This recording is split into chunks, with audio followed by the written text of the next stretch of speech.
I'm actually going to record this meeting, so no more nudity. Damn it. Yeah. It was a one-off. You take all our fun. I mean, I know. I mean, I appreciate it. We all appreciate it. But at the same time, we do have some decorum in this this adventure. That's right. That's right. This adventure is rated PG. And next week, Victor. Max is naked. He's off camera.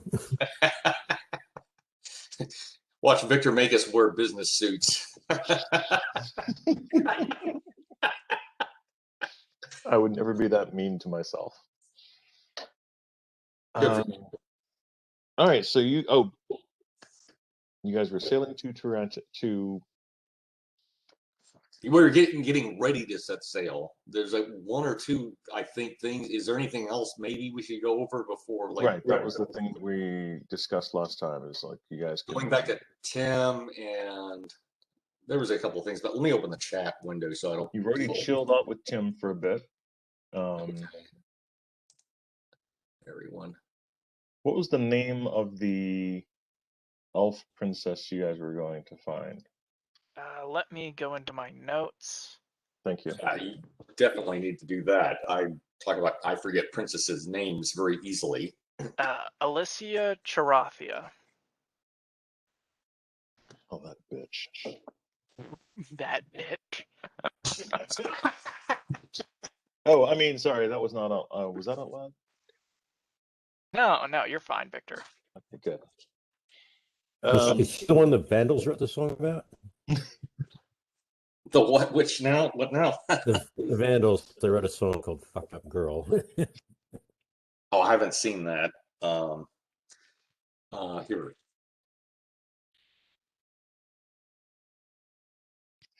All right. So yes, were there any last minute? I said that last time. I was like, if you want to do any last minute items or things before you leave, you're totally able to. I need to buy some health potions. Potions here too. Okay. Just in case. Maybe about 4. How much are they?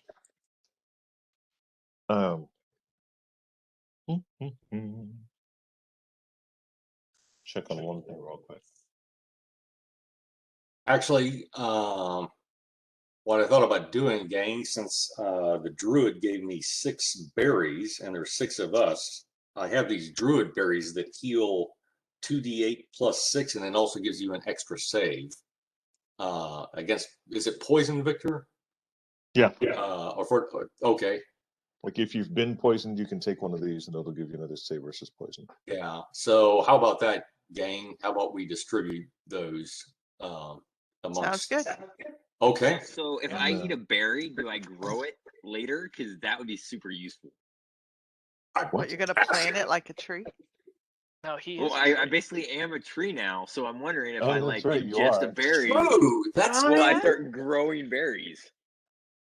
That'd be funny. You're a walking herb garden. Come on, man. No. You would have to put it in a certain spot. Basil? Basically, Ben, actually, when you finish eating the berry, after you poop it out, then it can turn into a tree. Like, does it become like my personal pet tree? Or is it just a regular tree? Like a little Groot that follows you around? Exactly. And lays healing potions?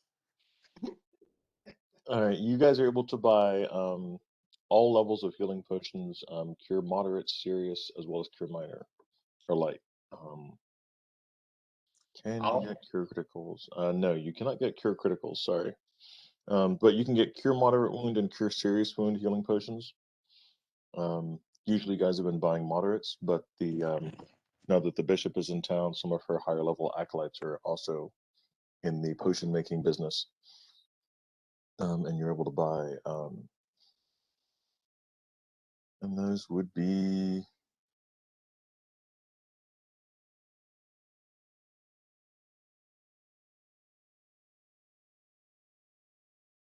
$1,800 a piece for cure serious wound potions, and $1,200 for cure moderate wounds potions. LJ is going to buy 3 Cure Serious. Lodge is gonna buy 4 moderate. Could you hear me? Oh, are there any magic items for sale in the town? Lodge is gonna buy 4 moderate.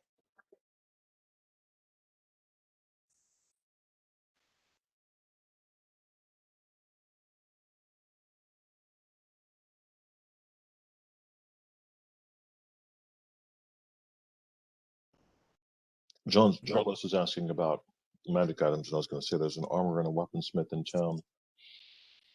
Other than that, the town's market has grown in size over the last several weeks as more vendors are coming into the area.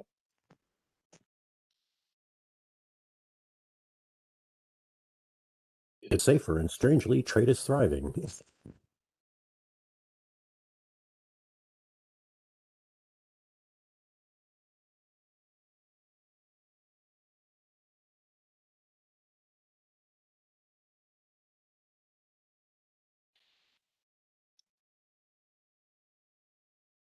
You're not able to find a necklace that looks like it would fit specifically the Coralon Laertheon, but you can find some that would work for the Mariner God. Okay. Is there anything that let's see, what is actually I can look up Coralon. I can find something like a simple. I can craft. I actually do have crafting, and I mean I'm talking about just something very crude, just like I can take a caltrop and use a hammer and bend it around the appropriate symbol. You Just can definitely make something crude. Would not be. I mean, it would be basically a crude symbol, and that you can definitely fashion before you guys have to leave. yeah, and it's not for magical purposes per se. It's just to, I guess, since we're going to the land of the elves, basically honoring, you know, because they're going to see a knoll and go, "What the? Oh, he likes our god." Okay, apparently, but Stick with me. yeah, okay, I will. Let's see here. Looking for the religion part of the.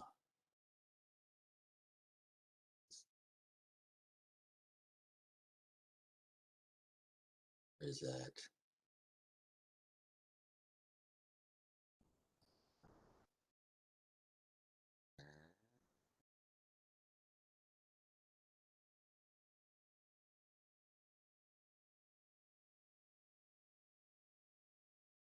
It's down here. Oh, here we go.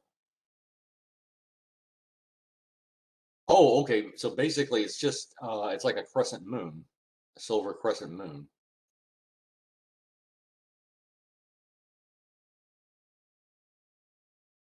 Yes, it is. Yeah, you don't find anything specific that would work for it, but you can definitely fashion something. Okay, very good. That'll work. And it's a lot of it is also because Froderick, you know, is a ranger. I'm not as familiar as being, you know, being on the high sea, the ocean. You're at the mercy of the elements and all that. So I guess I just am kind of, I guess at the least some sort of a self morale centering piece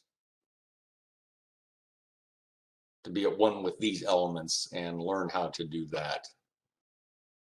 Or learn how to be conscious of the elements. So Froderick said, like on idle times on board, he's going to pay attention to the waves, the wind, patterns of water, just kind of getting to know or talk to the ocean or whatever.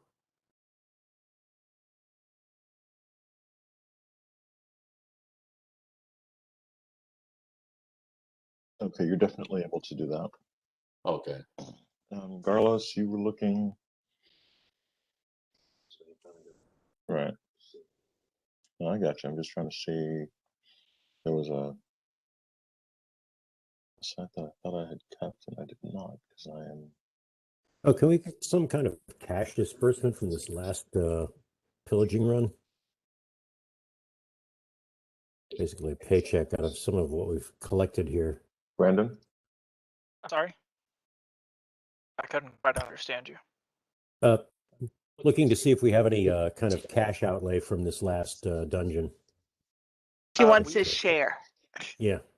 Okay. I've kind of been playing accountant, but I think I put it all in Lev's inventory. Yeah, because I had to actually expand it on the spreadsheet. Okay, We got. Don't need a full disbursement, just a bit of cash up front so we can kick the money out for expenses and such. Tell me how much you want. Pretty sure we can get away with 5,000 on my share. I'm going to be using that to grease palms and maybe pick up a few toys. Okay, I'll give you 10,000 just to give you some extra leeway. Okay. Also, Victor, how much are we? How much should we leave for the tavern? What's their situation looking like over there? At the moment, I'm looking At the moment, they're still doing pretty good. They've got with some of their lead guys leaving, it makes it more difficult overall. Well, of course. Because Zag's team was kind of the heavier hand of the tavern, and they're leaving to take his body up to Wherever they're taking it. Yes, sorry, I can't. I can't tell you. All right, so let me pull up followers. Basically, before they leave, LJ is going to go to. I don't know if Zag's old acolyte is still the one in charge of the place, but whoever is in charge, and try and get an idea of the current state of the coffers, how much profit they're turning, and how much we should leave behind for, call it 3 months. Right, and I had written it down somewhere, and I'm trying to see what I had written it down. Now, what is that ratio called? Basically, your assets versus your liabilities. Yeah. That number thing. There are times and days when things disappear at a rate that even surprises me. All right. The tavern currently is at a Rend, the Warfinder, is sitting on a whopping 1,300 gold pieces. He says and that's from 5,000 you gave him 2 weeks ago. So there's about, he says that probably it should be easier going forward, because he's going to try to concentrate more on building up the tavern. But he's trying to be a better steward of. He understands that he's not the best, but he's trying to be better at it. I mean, we He's aware of appreciate his that. shortcomings. He'll probably take his next level and. Do you think with the And town steward, growing, maybe? we could hire somebody to assist him in the bookkeeping or some kind of business consultant? That is definitely a possibility that you can do. Is there a tax consultant in town, Victor? There is actually a tax consultant. Oh my God. What a skill to invest in. Yeah. It's actually a character class accountant. He calls himself the Santesian. But yeah, you could definitely get a tax consultant, someone who basically helps manage the books of the inn. Okay, well then I'd like to run that possibility by the man and say, would you like us to go see if we can hire somebody to help you manage the books? He seems very grateful for the opportunity to get assistance. Yeah. Well, then LJ is going to go on a stroll about town, asking where he might find a legendary tax consultant Okay. and, general bookkeeper. Maybe a better, maybe an IT guy too, and social media person to, on the astral web to advertise for the tavern or something like that. And he's going to take Lev along with him too, just in case we really need to put an ear to the ground, because he's good at that kind of thing. I was thought you were going to say, in case you need a fireball or something like that.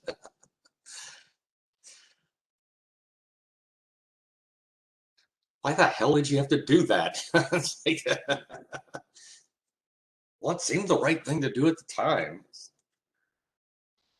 Sorry, Jesus, I mean, I could you could control your... absolutely see that, actually. All right, yes, you're able to find a pretty good accountant who says he'll be more than happy to help and work with you guys. Okay. We may be asking his tenure for a while, so what would his costs be per month and maybe even possibly per year?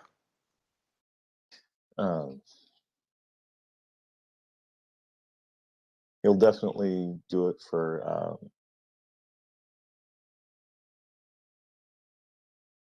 he tells you he's very busy. He couldn't possibly be retained for a full month by anyone for anything less than 1,000 gold pieces. Okay. I'll ask again then. How much would it be to retain you for a full year? He looks at you. How about a commission, actually, Thoroughly based impressed on at a you. commission? He looks at you like he's trying to judge judge your intent and your character, and he's sense motive. right. He's like,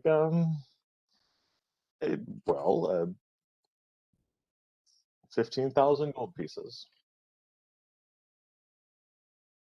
Are you sure you'll be able to afford such a thing for a tavern? I understand the tavern's not doing as well. We just need someone to keep 2 different sets of books. You know what I'm saying? LJ will tell him that he's simply curious about his rates, and of course I would not dish out such a steep payment when having no idea of his actual services and their quality. So we will. Oh, sure, yeah. That's your time. He said 1,000 gold. Oh, by the way, guys, say hi to Hamster. Hello. The guy said hi, Hamster. How much did he say per month? 1,000. 1,000? Okay. Are y'all good with contracting him for 3 months and reevaluating from there? Sounds good to me. I would ask for a if he does help turn a better profit to have part of the money, or at least, or maybe a slight bonus involved that would give him an incentive to help the business. Sure, that that's could a be thought. arranged. Yeah.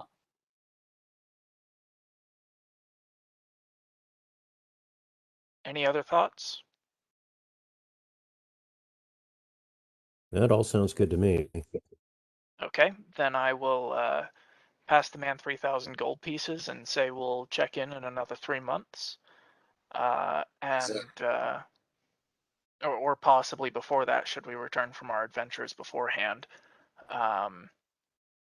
and let him know to keep an open mind to the possibility of more permanent tenure.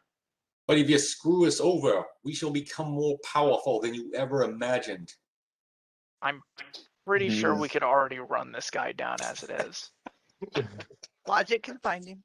I didn't say we'd hurt him. I just said we'd become more powerful than he imagined. That's all. He Sorry, Jedi mind. he's appreciative. After he meets Rend, he's like, all right, and the introductions, and he's like, all right, let's take a gander at what you guys are doing, and cracks his knuckles and seems to dive in with some seems to relish the challenge of doing his best to bring this into a financial plus. Yeah, one of the things you can do sometimes is kind of like Kirk did this to Spock was well, if you don't think you're quite up to helping this thing turn around, I understand it is kind of a tough challenge, you know. Maybe we just expect too much. It's, you know, passive aggressive. Fucking.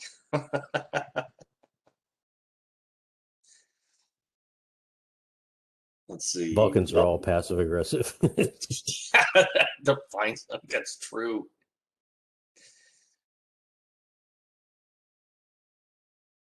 Yeah, love their put downs, especially when they're half human, because you know they're laughing on the inside.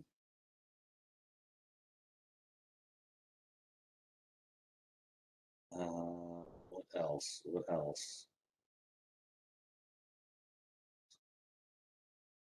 Let's buy an anchor. Oh, wanted to talk to the captain and kind of ask him what kinds of things tend to happen on the voyage, or has he seen on the voyage. I don't mean to imply that like they're incompetent or they're not going to take care of us or it's not going to be safe, but just kind of get a feeling for what sorts of things might occur. Well, they let me know that they haven't seen any dragons in a while, which has been nice. There were a couple of white dragons that were terrorizing the sea a few weeks ago, but that's been a bit. It's been a bit since that happened. I wonder where they came from. Everyone wonders, actually. They're like, people are really curious. Like, what the hell happened? How did we get two white dragons that just like to torture the fuck out of us? But they, other than that, it's been pretty chill. Very funny. It's been over, I think 5 years since the last kraken was seen. You get the odd sharks, a few merfolk here and there, but overall it's been very. It hasn't been as dangerous as it was, back in the day. Okay. Back when the kraken was like actively eating ships. That was okay. Bad. Those were bad days. Those were okay. Yeah, the recession. Okay, The yeah, dark yeah. times. That was the recession. The drowning times. It lets you know you'll be sailing to the city of Tarantus. And then next, basically 3 days ride, you'll have to dismount and ride 3 days to get to Lotheria. I just thought of something I need to buy at Tim's. Okay. What did you need to buy at Tim's? Dramamine. Dramamine. Dramamine. Yeah, I've got some actually. I'm gonna take a bio break right quick. Suzanne, I from the Druid, I bought 2 packets of motion sickness herbs. You're the man. Yes. So the way that it's going to work is everyone's going to have a fortitude check. From the ride there, you'll have a fortitude check. If you fail your fortitude check, you will need to take the herbs or have a cure disease cast on you every day. Okay, just making sure we're covered. No, it's a good thought. So yeah, Joel, Froderick was ahead of you on that one, but you're definitely dovetailing on the same. You're on the same path, which is good. I think, well, Suzanne was gone by the time we had gotten to that part, right? So I'm sure she would have thought of it at the same time, and all. But no. By the way, I'm the Probably Noel. not. Probably not because I was asleep. Well, But you were I'm drinking. thinking that when he gets to the boat and he's like, I need Dramamine. Yeah. All right. Anything else? Okay. Ready. Just go over the with the captain, just kind of like what the procedures are on the ship. You know, Vic, remember our induction on like the oil rigs, just like basically if we spot something unusual, who do we talk to? who's on watch basically, and just learn how to stay the fuck out of their way. Let them do their jobs as much as possible. Okay, the captain is surprised that you care enough to ask these questions as opposed to just getting in your cabin and shutting up, which most of his passengers do. But he's open to telling you. And also, like the safety briefing, the lifeboats are located, fore and aft, and also in the case of, the unlikely case of a, hull depressurization, masts will drop down and place them over. And just because they don't inflate, that doesn't mean they're not working. Yes, he says in case we lose, in case we gain water, a piece of wood will float nearby. Grab it and swim.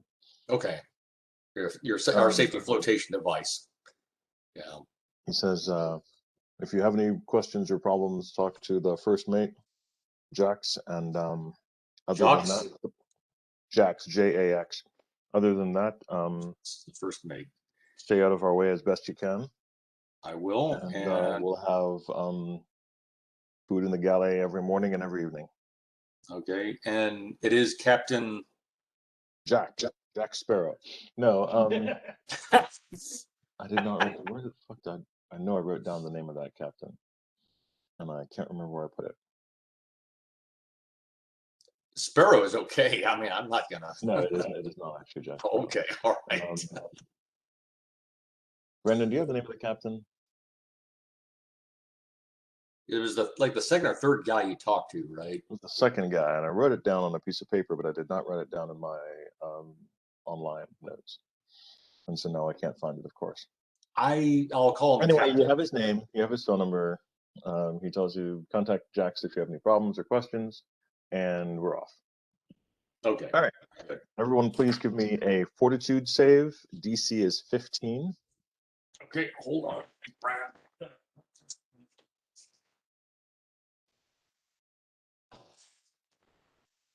Problem just picking up. Got a 19.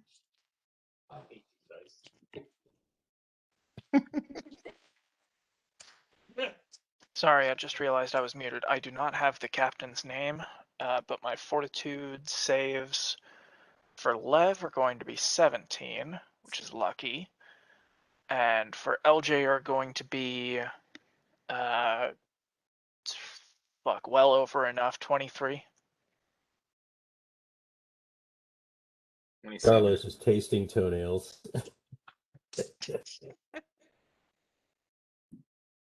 See, there's my fortitude. There it is.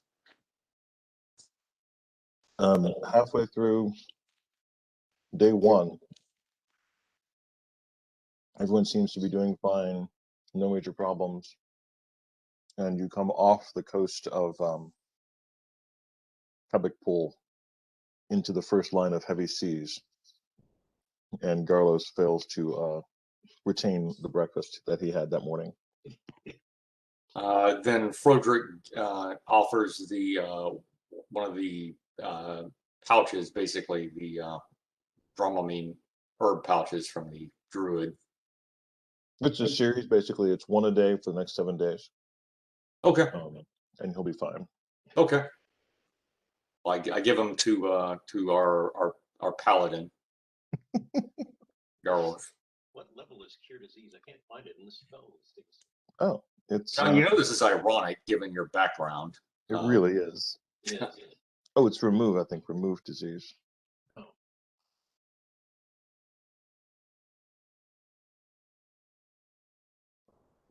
Because they hate me. Yeah, you should come up with a limerick or song for a sea shanty about the puking paladin. All right, so the paladin stops puking about an hour after he takes the pouch. You guys ride on. The first 3 days are uneventful. You have no immediate issues. What is everyone's positions, and are you going to wear armor while you're on the boat? I That will. is the best way for me to kill you. I'm just asking if you're going to let me do it. LJ, since you're asking, is going to wear armor. Oh, nice. Also, Uh, oh, Lev Also, is he doesn't have armor, but he'll keep his white dragon cloak on. And he'll keep his ring of health on too. I'm not forgetting about that this time. I will. Logic, yeah, Logic says I only have one set of clothes. And it's leather. since a lot of us have infrared vision, I suggest at night maybe we actually just take casual watches. We're not actually, yeah. I mean, you want to stay out of the way of the crew, but I think it's okay to be on the deck and just be observant. I would think. and what about Okay. Bash? Bash is going to take his armor off and keep it close by, since he is wood and should float, and the armor might be a disadvantage.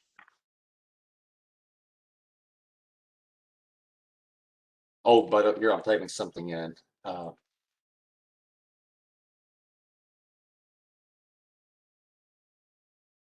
About that.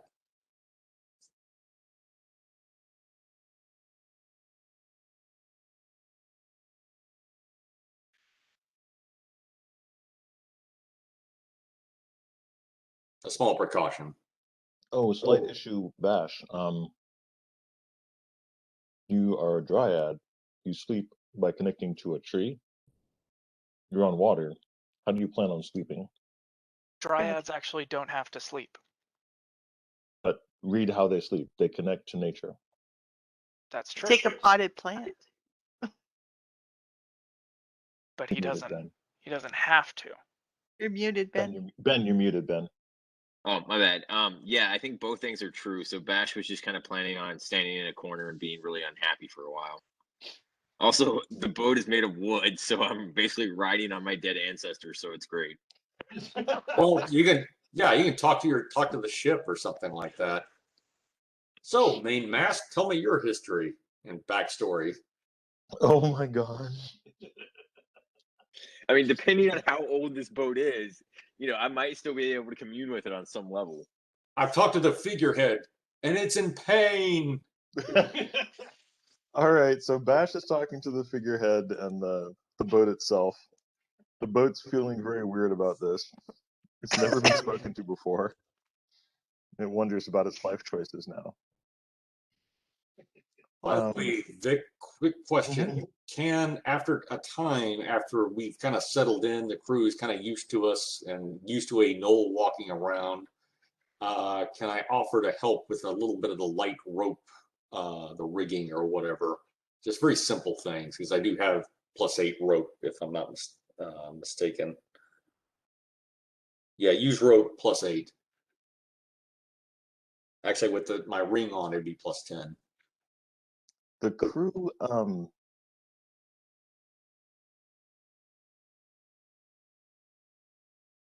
I ask them in the way of I'm interested in watching, at least just observing, and then just kind of go from there. yeah, when you're around, they speak elf. And they don't seem to speak elf in a way that makes it sound like they like you. Okay. Gotcha. I did not realize there were elven, but that's Well, a lot of the crew is elven, and half elven. But they, on the whole, the captain and the first mate are human, but the first mate, who's the one who you introduce yourselves to first, is actually a half elf who passes for human. okay. But, a lot of the other crew is human and half elves, and they did not get a good reaction check towards you, Frederick. I was kind of hoping that the elf god necklace might, the very shitty one that I made or whatever, might help bridge things a little bit, but maybe not so much. Well, give me I don't know, persuasion, carousing. Carlos will also isn't trying to lay their spears. I do have a diplomacy check, so There you go. yeah, that will. Yeah, LJ will also Natural jump 20, in on this. Oh, nice. I guess I don't need to. 25, yeah, natural 20. So, All right, you're able to help them realize that not only are you in null form because you were killed fighting giants, another drow, another evil, but also that the active exclusion only makes it more dangerous for those trying to exclude others who could help them. okay. And they're like, okay, you speak logic. Understood.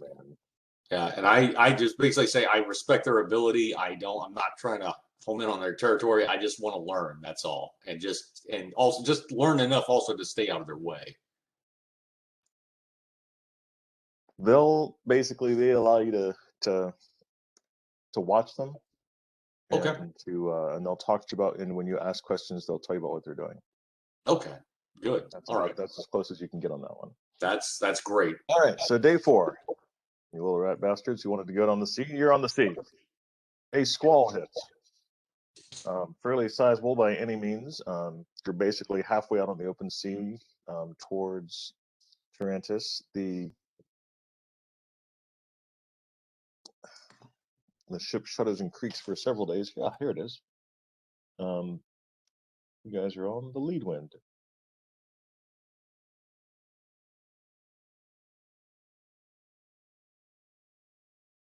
So they're pushing. You're on the winged seahorse. You're on the winged seahorse. That's winged seahorse. Okay. Yes, you're on the winged seahorse, and the crew is having a time of it. Basically, they've battened down the hatches. Everyone is shouted to their chambers while they're trying to keep control of the vessel and get the ship to heal, so they don't get caught in the squall and basically turned over. Is anyone going to do anything besides get in the chambers and try not to barf, because you're hitting 25-foot waves? Okay, so I get it. They don't want any assistance from us. We will just get in the way of them, or would they welcome some assistance for this? They tell everyone to get in their quarters. If you want to get out of your quarters and stay on the board of the ship, let me know. Lev So just tell me if you're not doing that, and then we'll go from there.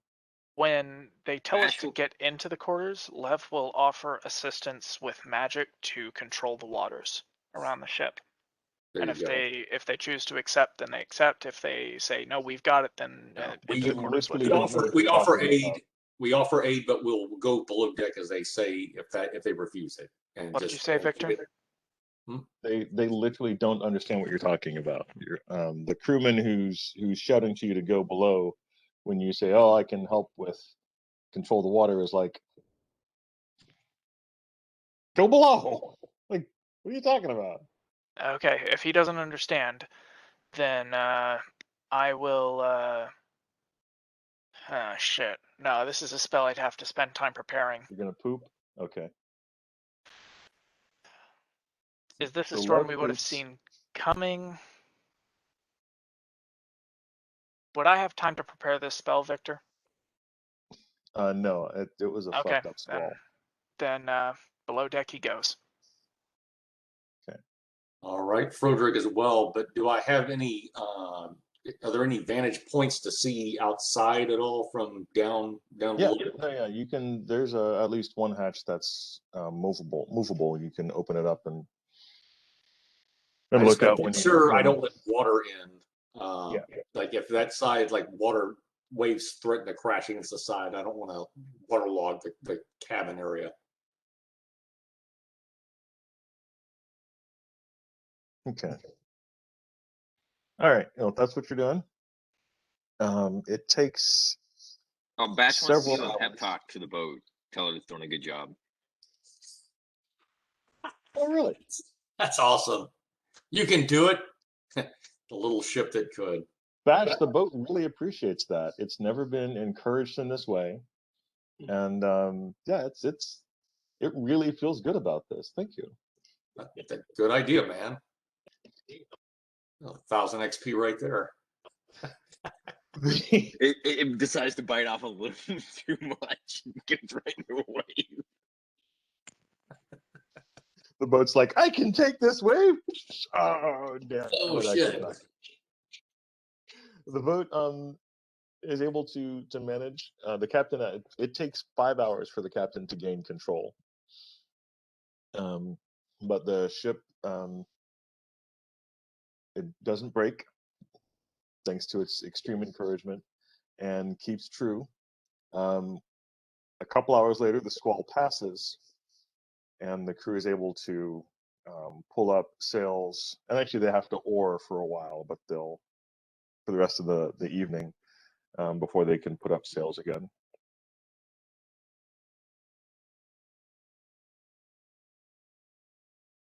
All right.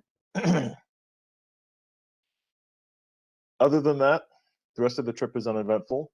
And on the on the seventh day, in the evening of the seventh day, the cry of land is made, and you arrive upon the shores of Tarantus.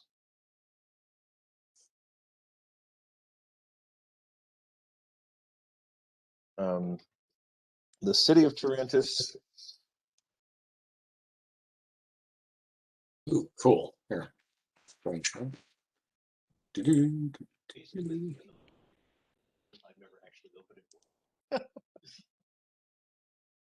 Well, you're gonna have some fun now. Welcome to Tarantus, the minor city of the east, stronghold and ward of the Greenswald. This city is the point of trying to think of the word that would be used here. It's basically the strong point that protects the woods and the forests behind it. It is a city of great strategic nature, great nature, and great strategic value. Okay. You guys ride up, and you can see the giant tower that sits at the very edge. Cool. And the rest of the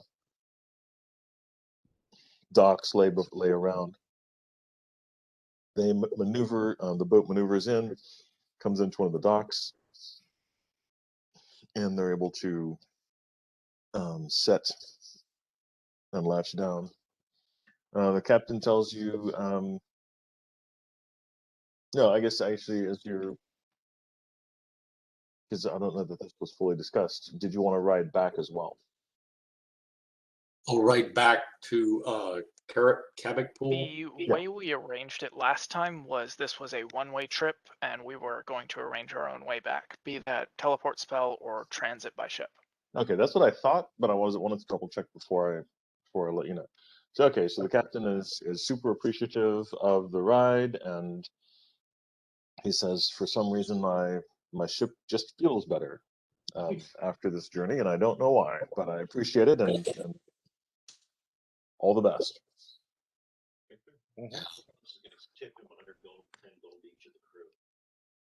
They're very appreciative. They don't get that kind of gold these days. And they immediately spend it in the city, completely trashed in the city, and have a lot of fun. Oh, I thought they'd invested in real estate or something wise like that, but wow. Okay. Saving accounts for crew is not a thing that's been invented yet. All right. Within the city of Tarantus, it is fairly easy to get directions to the elven city, Lotheria. it's a very well-known city. It's about 3 days southwest. No, sorry, southeast of the city, and the elves are well-known and well-respected. Does the party want to do anything before you head out? Can I find a better necklace of Corellian Lotheria?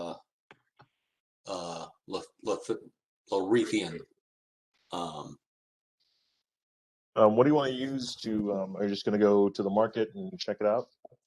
Yeah, go to the market, and if need be, go to a magic shop of some kind if that's what it takes.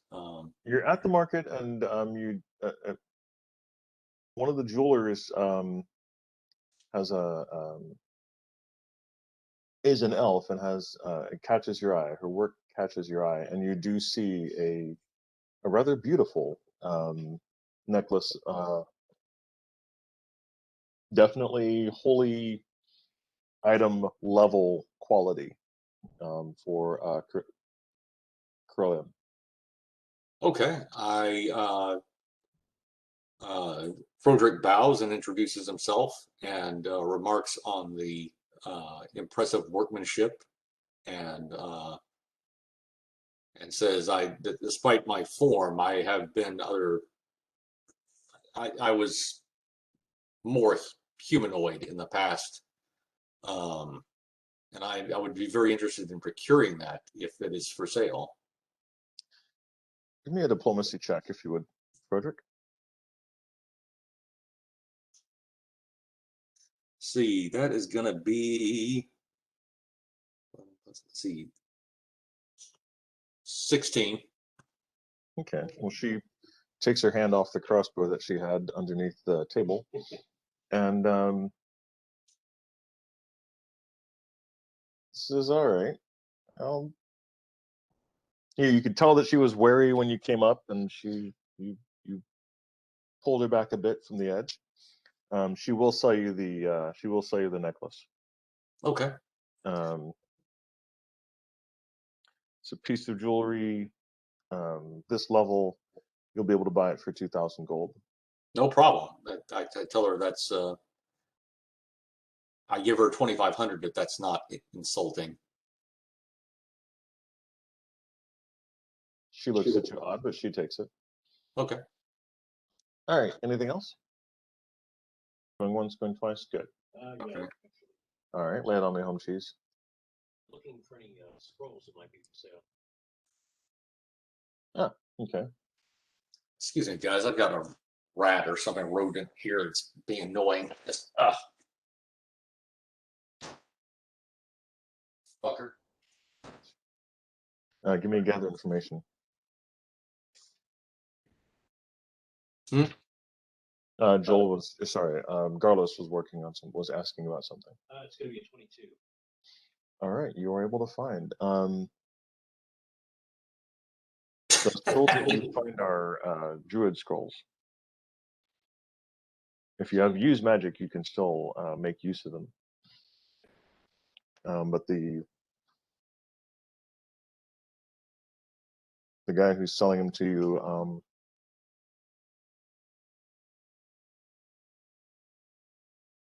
yeah, he's able to. It's a druid who basically is sells at the market, and it says he's able to sell you any druid spells of first or second level in scroll form.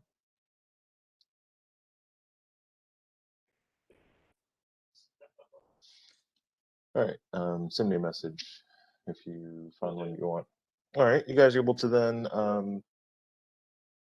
you'll basically after a night's rest you'll have to embark out in the morning unless you want to travel in unfamiliar territory at night, which your player character is of high level, so fucking rock on if you want to do that.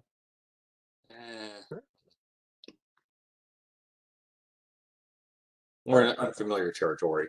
A lot of things could happen. You're not wrong. You're able to then get a good night's rest. Tarantis has a bevy of fine quality inns and places to sleep, so that part is definitely not a problem.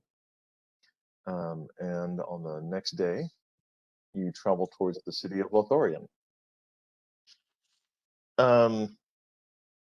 Takes about 3 days.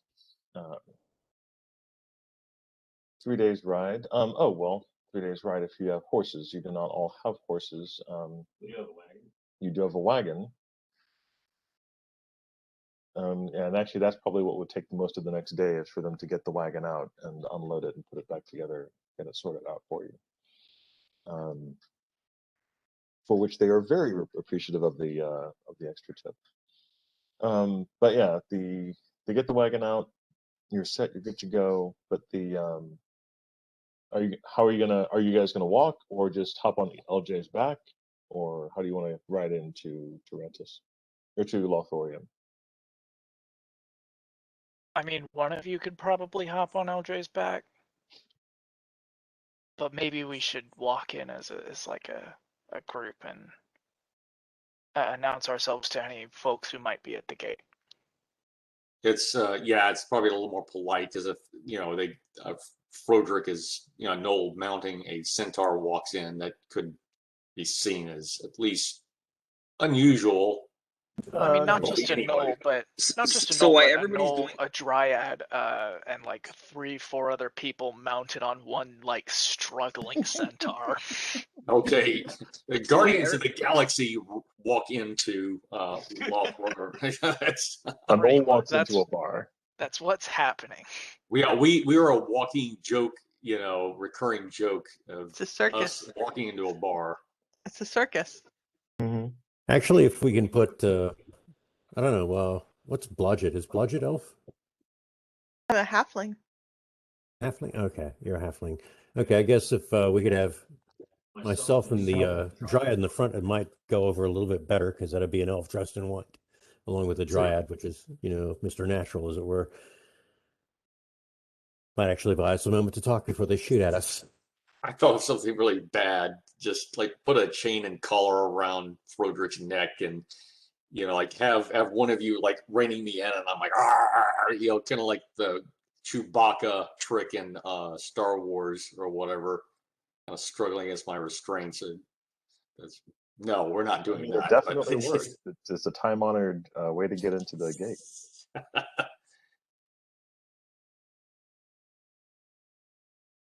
All right, so you guys ride up. Oh wait, so how many? What are you buying? 2 bull strength. He's got a mount.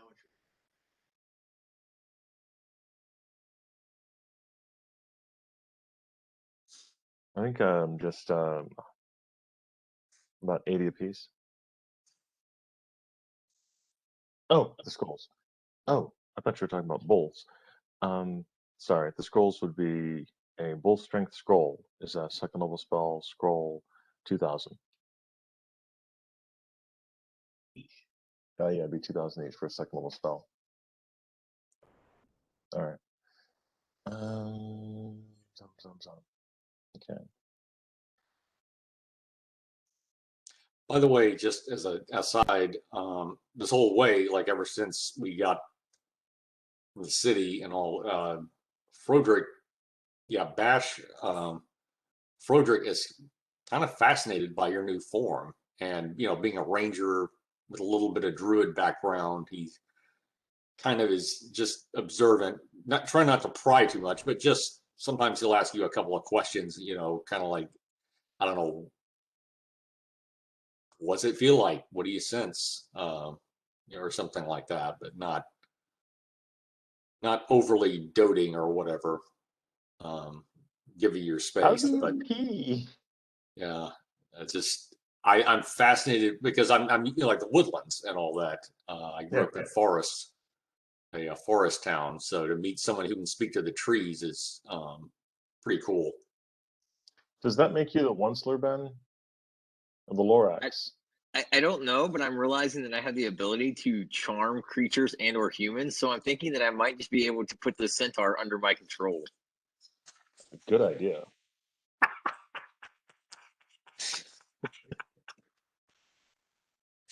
fun fact about any X-person spell, such as Enlarge or Charm or anything like that, centaurs are technically a monster race, so it doesn't work on them.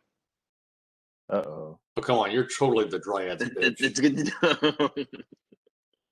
Oh, I've thought of making LJ even bigger to make his strength just go up that much more and make his grapple bonus go up that much more. Not gonna work. I'm gonna have to invest in like actual spell making for that.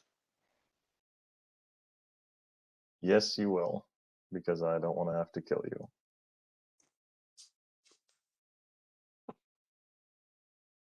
I mean, I will, but I don't want to have to. All right. You guys make it probably a good 2 days in. And then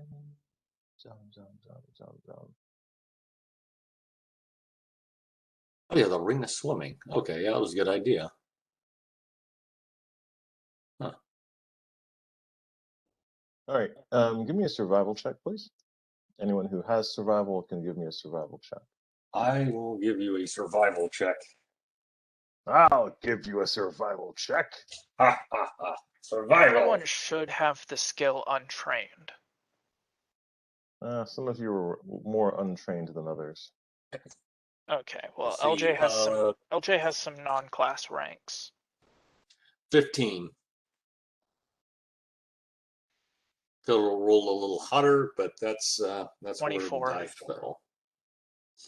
So 16, yeah. Frederick, 15. there you go. Okay. A 16, a 15, and a 24. A 16 and a 15 and a 24 walk into the bar. Bartender says, "Hey, that's not the worst rolls I've ever seen. The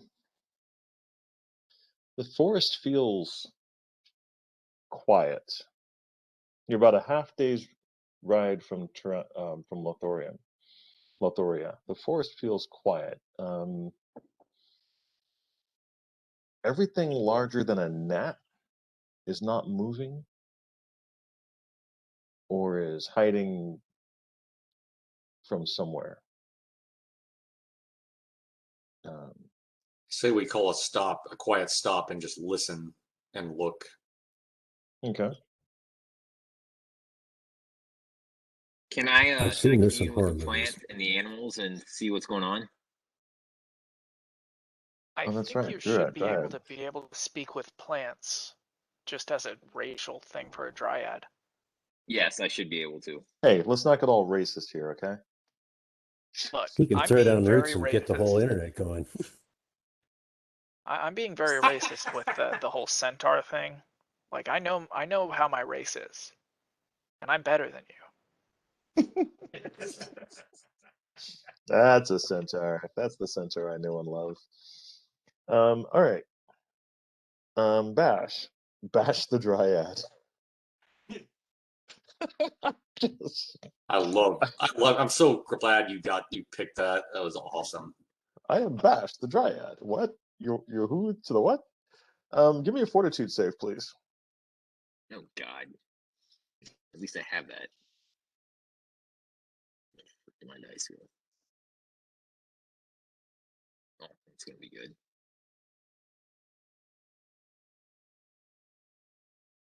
We're near a paper mill.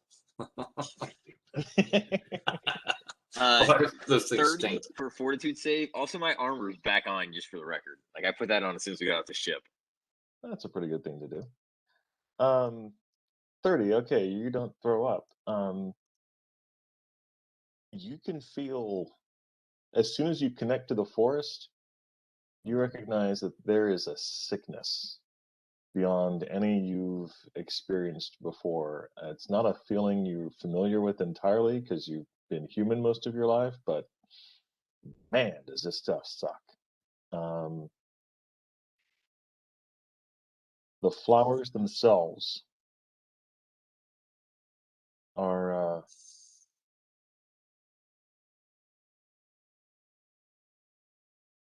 physically ill. And you recognize now that the grass and leaves are pale and unhealthy looking. Roderick, I guess, sees your reaction and asks, Master Bash, what is it? What is it you sense? I will go ahead and convey that to the party. This strange feeling that the flowers and the plants are very unwell. Okay. Explain to Frederick that I'm very new to all of this, so I'm not 100% sure what I am feeling, but it is not good. Frederick kneels down and puts his paw to the ground and just looks at the grass and tries to see, basically kind of correlate what Bash is saying to see if I can see what's going on. If I can I get a direction or a radius or some sort of like, did we just enter the perimeter of something, or are we in the middle of something? Computer and timer.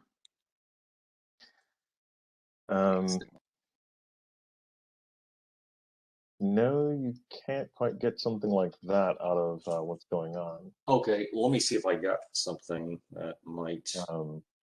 You definitely can recognize that it only started getting this bad over the last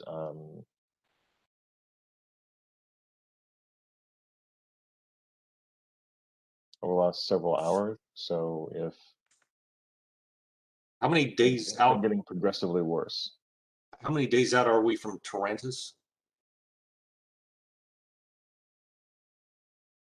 Over 2.5. You're basically like an hour or two ride away from Lotheria. So, yeah, how do you spell Lotheria? Sorry, with the T. L-O. You have hold on. You have is it L-O-T-H-O-R-I-A? Lotheria. O-T-H-I-R-A. And what's your party order? Not that it matters, but just curious. Oh, Elja and I would be taking point, though Bash might, being the Dryad, might could also be towards the front, or maybe one of us should be in the rear guard. Okay. Trying to figure that out. John, yes. What's up, Carlos? Carlos is going to try and figure out what's going on. Is this anything history, June related? So basically, the closer we get to Lotheria, the more we have felt this. Is that what I'm? Go for it. Okay. 5:20.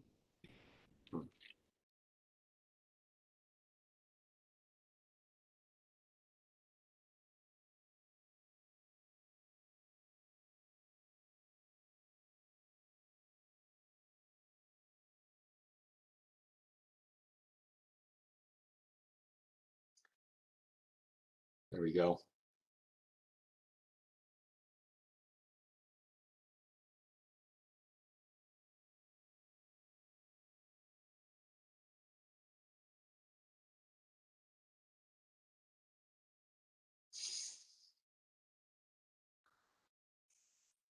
So at this rate, reach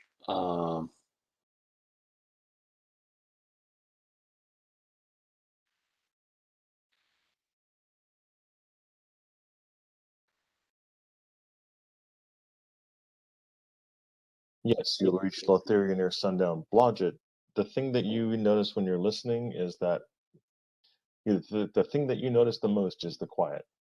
You recognize very clearly that the level of quiet in this forest is unnatural and getting worse.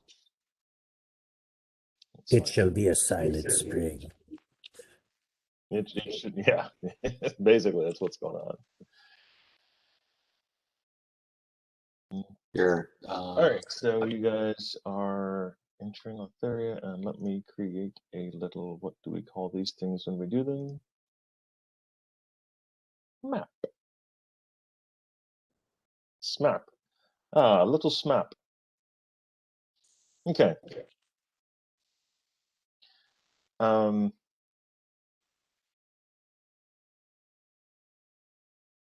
Yeah, when you were asking questions about the city, trying to verify where it's at, directions, whatnot, one of the directions they give you is basically travel until you get to the stone giants, and that's how you know that you've arrived. There are two stone golems, not giants, there are two stone golems of unusual size that basically guard the city from evil. Oh, okay. So any creatures of an evil nature that come to the city will, of course, be taken care of. You know, so goes the legend.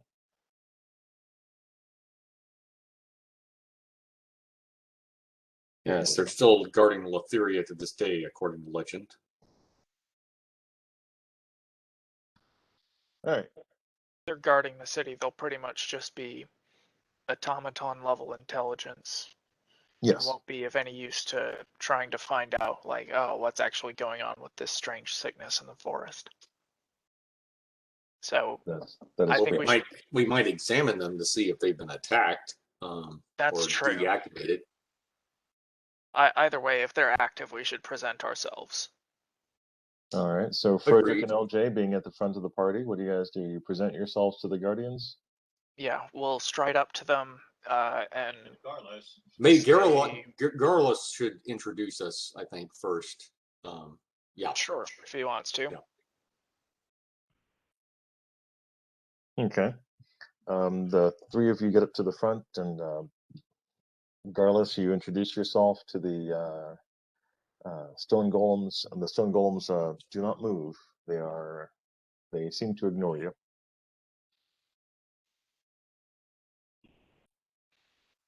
is there anyone around? It looks like there's a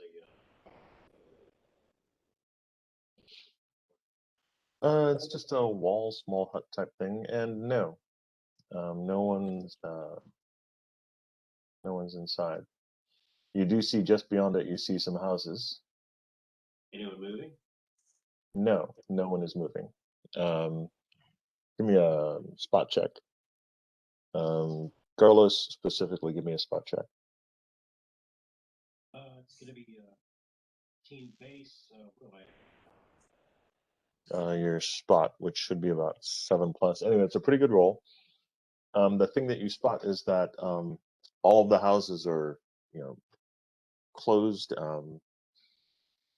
and what windows that exist are boarded or have sheets over them.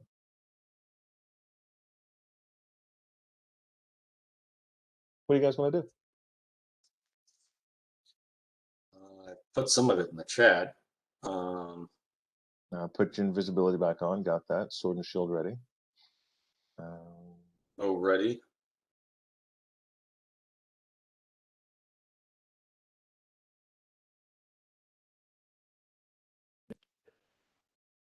Well, I would say suppose let's we need not to actually investigate. go in through this entrance since it might object to some of our party members. We should probably go round to one side and then come in. Sounds good. Sure, I'm Aside down from for that, with going things into as the trees check. and How about we actually, go to the south? One thing that we could do, we could send Bash north through the trees, because if Bash runs into any trouble, Bash can literally become part of the tree.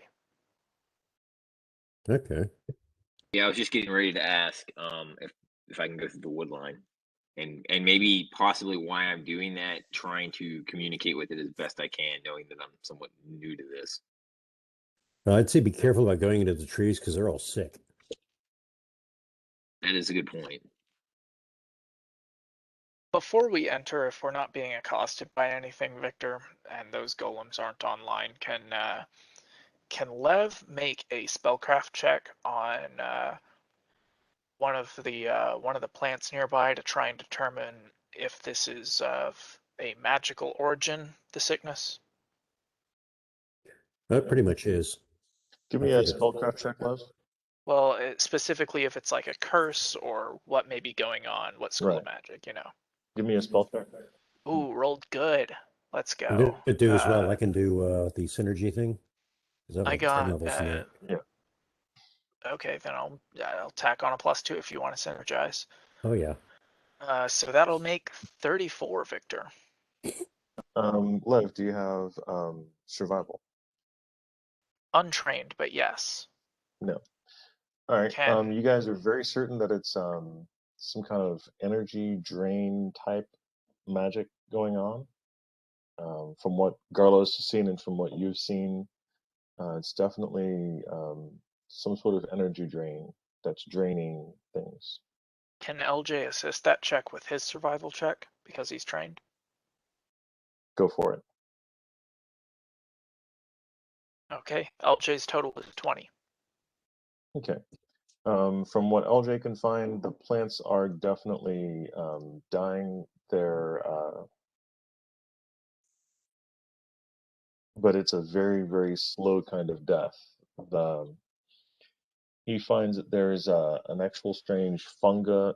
There's a fungus growing on the flora, grass and leaves, and it seems to be much more noticeable here than it was back about an hour's ride away. Oh, has brought fungus among us. LJ will call Frodrick and see if he can identify the type of fungus among us. Yeah. Well, here's something I'm doing. I'm gonna put a drop of flame water on the fungus and see what it does. There's an idea. Okay. It washes away clean.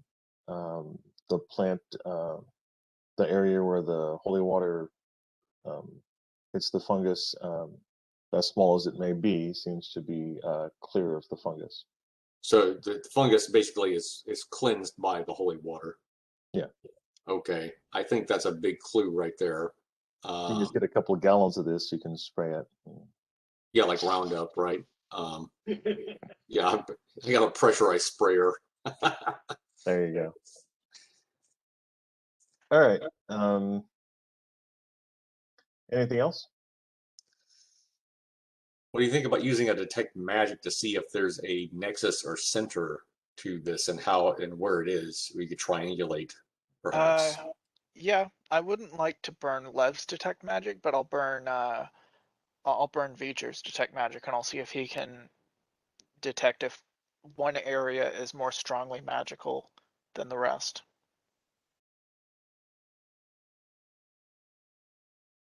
Just be careful because if there's enough of an energy drain, V'ger does not have many hit points. I don't know how quick the drain is, if it's on Constitution or hit points, but I would watch for that. Well, we're all here, so we're gonna find out. Sue's chat, please. Oh. Okay. So, did you want to send Blodgett or send V'ger out or no? I'm gonna send V'ger out to where Blodgett is right now, invisible flying. And I'm gonna have him cast detect magic and scan around the area to see if he can detect like magic coming from one area more strongly than the rest. I mean, I realize that this is like an area of effect energy drain spell, so it's going to be magical pretty much everywhere, but there may be a central point that we may be able to detect more strongly. Okay. There's my next move. Okay. So V'ger can find me invisible. Who? He said V'ger was gonna go where I was. Well, if you tell V'ger where you are, then yes. But if you I guess he can see my. I guess he can see my footprints. Okay, well, if V'ger doesn't have tracking, so no, he cannot. If V'ger doesn't know where Blodgett is, then I'll just send V'ger 30 feet ahead. Okay. Yeah, Blodgett's invisible.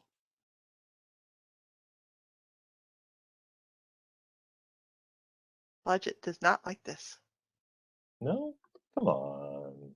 Blodgett, do you want any want me to accompany you? I also have a ring of invisibility, or do you prefer I just stay out of your, because you can walk a lot more quietly than I can.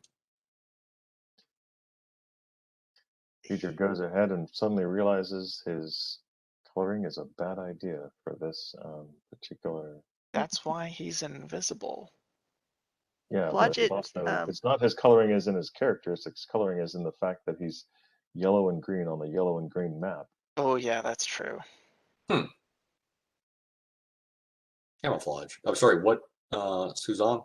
Blodgett was already gone when you guys were still talking about the golems. He'd already gone around. Yeah, the map is currently accurate. Yes.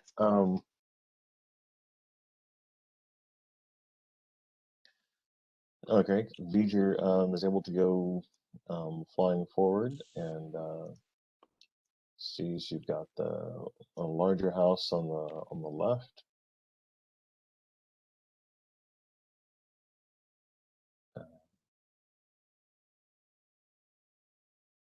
And then the path winds on further down. You said just 30 feet, so V'ger actually would have stopped about here.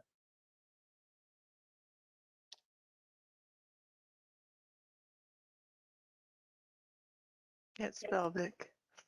I know. It's okay. Message for you, sir. Oh, Ben's not there. Okay. All right. Well, he's visible. Never mind. Who's visible? Oh, yeah. Oh, just kidding. I was just being a smart ass. No, I'm listening. Sorry.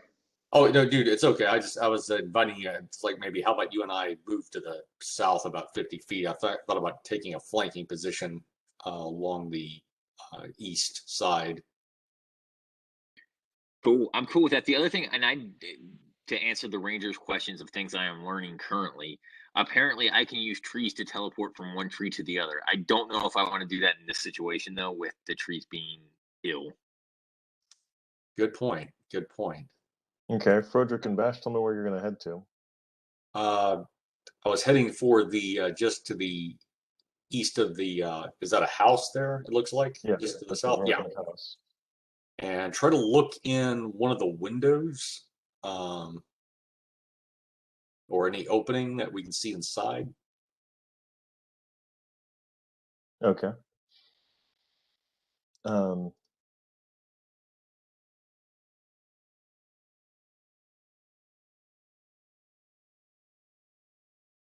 You're coming around to the side of the house,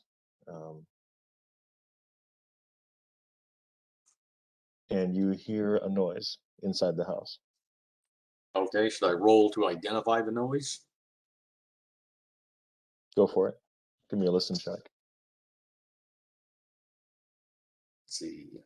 Listen check is, let's see here, 16. Sounds like a voice, a gasp, maybe. Yeah. Frederick holds up a paw and turns like to the others and kind of motions, like for to quietly approach. Carlos will move forward. You've been motioned, guys. I mean, that's pretty much the most you're going to get out of this. I haven't been motioned in a long time. I did get motioned once at a party, but he has some motion. I didn't have any on me at the time. It was really disturbing, actually. I'm sorry, I meant I emotioned them. Oh, sorry. Okay, that's totally different then. Emo, yeah. I get depressed and I want to listen to, Teen Spirit and shit like that. Anyway. Well, I second that emotion. He starts listening to Dashboard. All right. The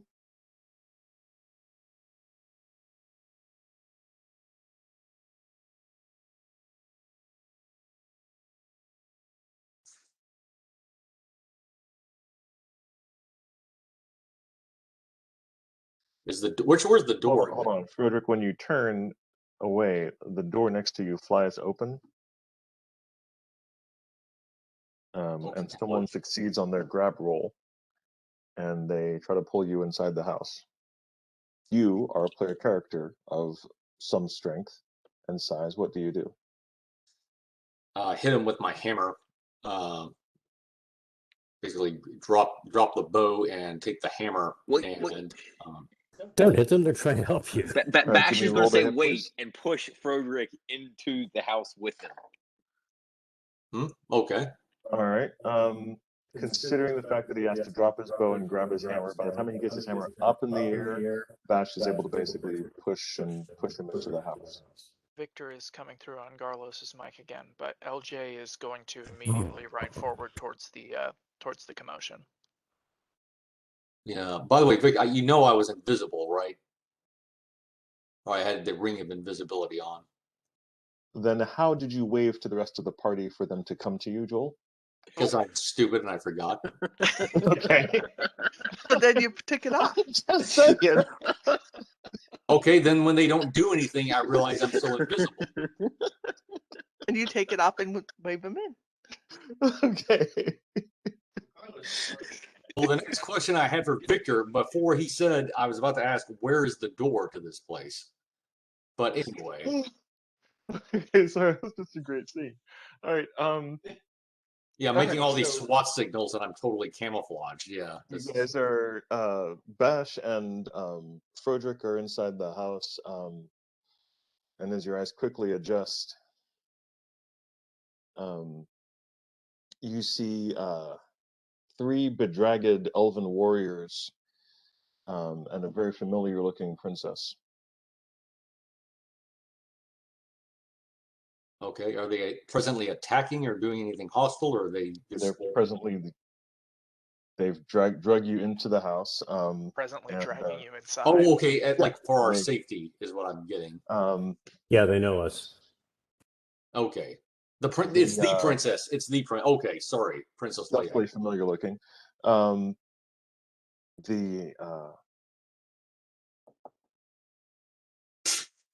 this written down. I'm invisible. Princess This way. Princess Tarathia says, you are Froderick, yes? The Yes, Knoll sir. person, I remember you. Yes, I remember you as well, Princess. What is going on? Where are the rest of your friends? How many people did you bring with you? Several. Good. Is the tall one, the horse, the centaur looking person, is he with you as well? Unfortunately. Good. He had some strength as well, if I remember correctly. He fought many big things. Please bring them in. Wait. The house itself is much larger as you step in. Your eyes adjust and you see it's a fairly sizable, probably a meeting house type place. And my mouse has decided that it doesn't like me anymore. Oh, that's why. Detect motive, Victor. Okay. Give me a sense motive check, please. Sense motive. Yeah, thank you. You've got so Princess Tarathia, 3 elven warriors who've definitely been in a combat. And I rolled around a the house.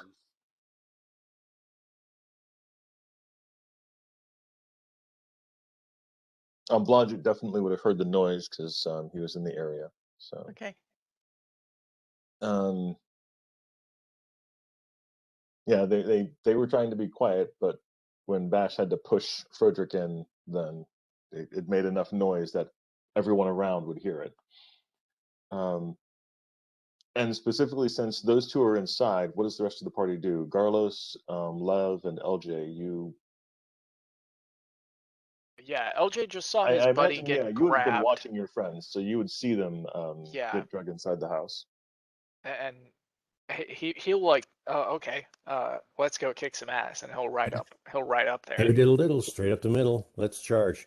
And Lev will be like, let's not charge, but let's also go kick some ass. And he'll Charge into follow. the house so we can all be in one group so we don't all die in little clumps.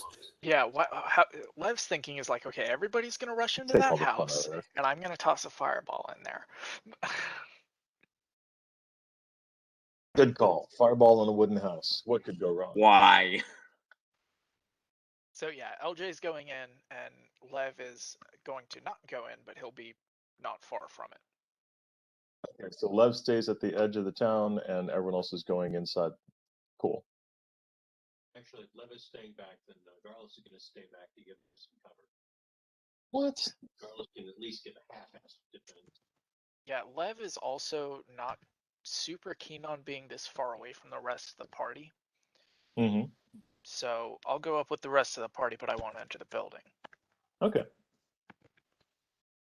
Okay, Just Garlis not is going right to away. have a Lev, just so that there's somebody who isn't quite a squishy, or at least warning squish. So Bash is going to like pop his head out the door and in a kind of whisper, kind of not, like he's trying to whisper, but he's not really succeeding, be like, get in here. Get in here. That's called Sato voice. Oh, there's a name for that? That's good to know. Yeah. That's the second new thing I've learned today. All right. Once Sato inside, voice. yeah. I mean, that's legit. Once inside, Princess Tarathia is excruciatingly happy to see you. You know, you guys are in. She says, "Oh, I am the god Corellian Lotherian, praise his name, has seen fit to save us, and your presence is all the omen I need to know that our day is going to be a beautiful one, and the sun will rise in the morning." Excellent prose, but please, Princess, what is going on? Yeah, LJ will kind of like put his head to his forehead and be like, man. And I thought we were going to take a little vacation to the Elven Kingdoms and say hello to the princess, and it'd all be fine. This is a Chevy Chase family No. vacation. It's one where he snorts up all the demon dust. Bash is going to be like, isn't this the second time we've done this for them? Just puts it bluntly. So I take it that the Marriott is not open here. Is that what I'm getting? No, it seems to be closed for some reason. We don't know why. So she tells you that her brother, Kerouac the elf prince, was leading a party into the dark realm of the Drow, fighting the evils that have been encroaching upon our city and Tarantus recently. He took with him several of our strongest warriors and bravest wizards. And time went by, and finally, when he returned a different man entirely. His heart is full of darkness and evil, and he is a minion of the darkness that he swore to protect us from. He has taken up league with some Rakshasa and is using their vile magic to control us and drain the city of its life for his own undead purposes. Rakshasa. Yes. See, Froderick looks. Oh, thank you, Victor. Sirawak, brother Sirawak. You see. He doesn't tell you his first name. You see immense displeasure across Froderick's face at the mention of Rakshasa. Okay. And Bash looks at the party and says, "Are we ready to portal back to the tavern now? This vacation sucks." Yeah, let's not go to Camelot, shall we? Such an evil, moldy place. Let's go talk to the elves. Let's go see what they have. We need their help with the dragon. Oh, there's a bunch of undead elves. Don't we have a dungeon somewhere we got to finish? Just saying. As I recall, there were some dragons. I think we left some treasure back on that second level. Let's recheck a couple of rooms, shall we? Some search checks. Oh, fuck me. Jesus Christ. Oh my god. I love you people so much. Rakshasa. Yeah, just what we need. Oh my goodness. All right. She tells you that the monsters that he's been bringing from the darkness have been just ravaging the town, and people are hiding in their homes for fear of absolute death. So what besides Rakshasa, what other monsters have appeared? Trolls and golems. Trolls and golems. What kind of golem? He seems he's stolen the power of our city's golems themselves and turned them into mute husks of their former selves. They've been deactivated.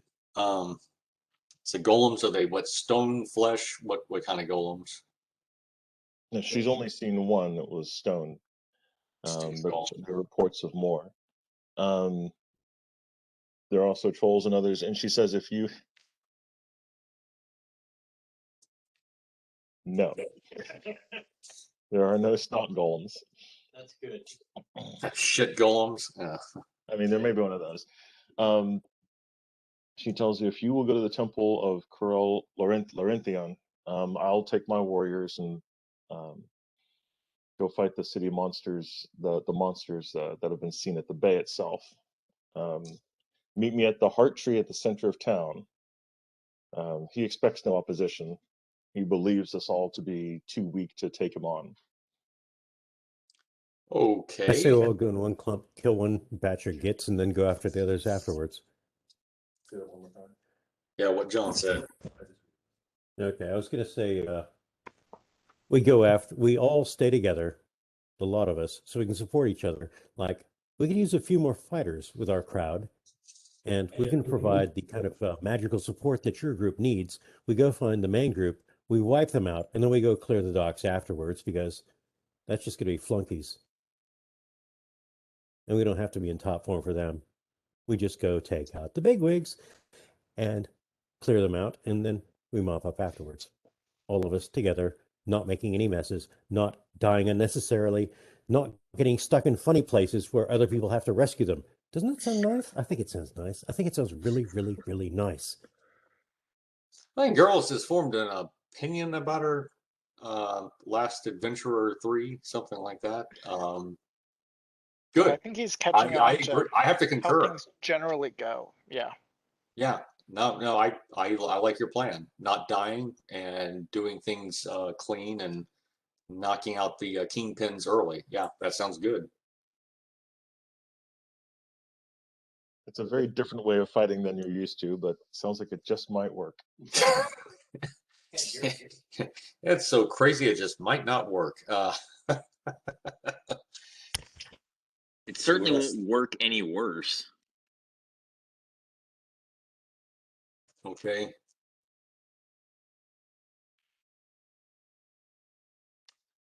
So so the time, Vic. So it's what is the lighting outside at the moment?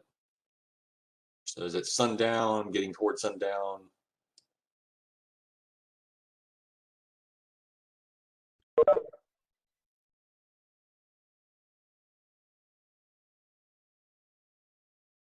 Oh, Here, I put it in the chat. I can hear you, Joel. I know. Just thought I'd put it in I writing. can too. Oh, okay. I can't Okay. hear Vic. He may be on a call.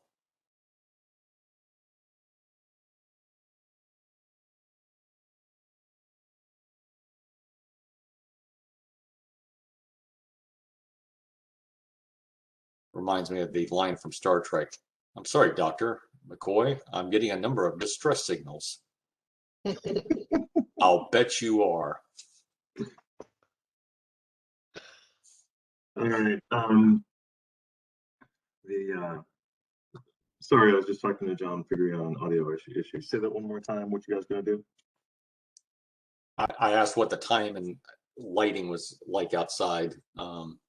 It's about 6, 7 o'clock in the evening. Still spring in these here woods, so it's still light. It'll get dark probably in the next hour or two. Okay, I say we do this in the light. With the lights on. Yeah, the princess tells you it's super dangerous to go try anything at night. Okay, sounds like we should go immediately. She agrees. So she tells you the path to the temple is basically going south and then around. What is it? You can't miss it. Basically, you'll go straight and then to the left. Oh, actually, I hear. Let's go back up there. So,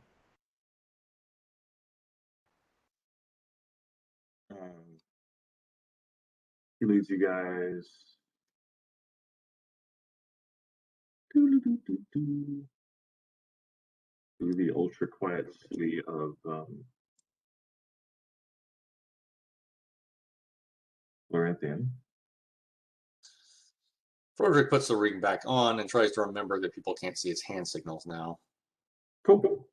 Hey, one thing we should maybe do real quick is just get a breakdown of what she is bringing to this party, just so we kind of know what we're working with. Also, what monsters they actually know that they're facing. Numbers, quantities, estimations. It would sit relatively nice. Rakshasa trolls and golems is the species. That's what we're gonna Can you hear okay?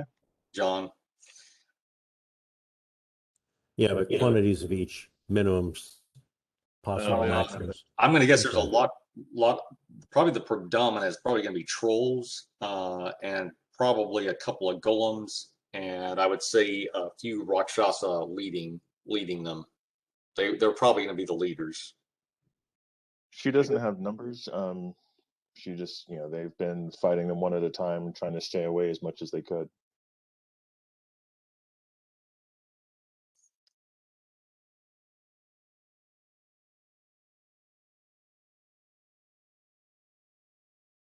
By the way, any advice on fighting these stone golems? I'm not quite as up on that creature. Any immunities? Huh? Run really well. Well, I certainly respect Blodgett's survival instinct. It has served her well. Yeah. They're basically, her group is not strong enough to fight stone golems as opposed to you guys. High-level adventurers that you are. The spell Stroke Ego fails.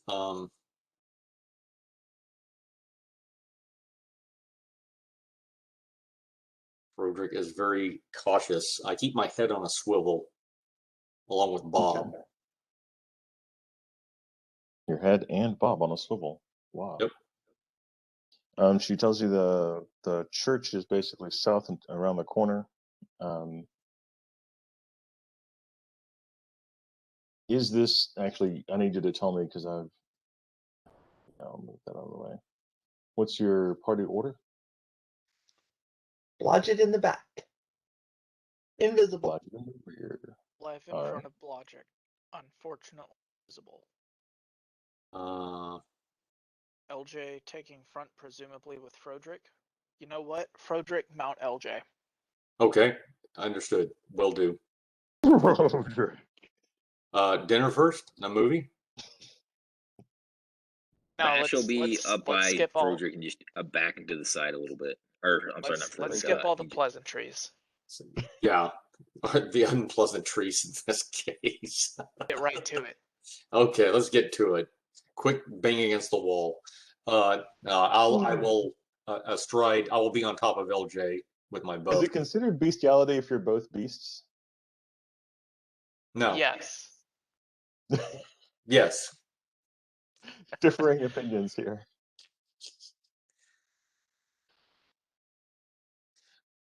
All right. Like I said, basically, the city sleeps.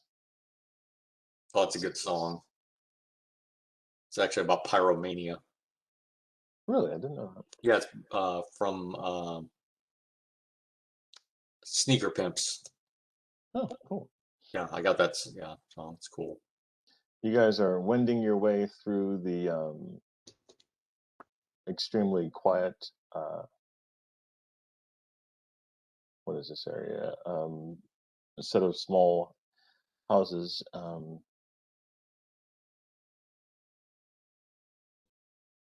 Yeah.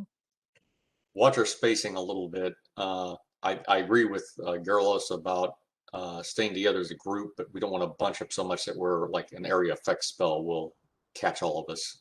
Okay. Yeah, this Um, street is starting to look a lot like a funnel. LG, Yeah. LG and Frederick, give me a spot check, please. Okay. Okay. Frederick, you get +2 for your badger.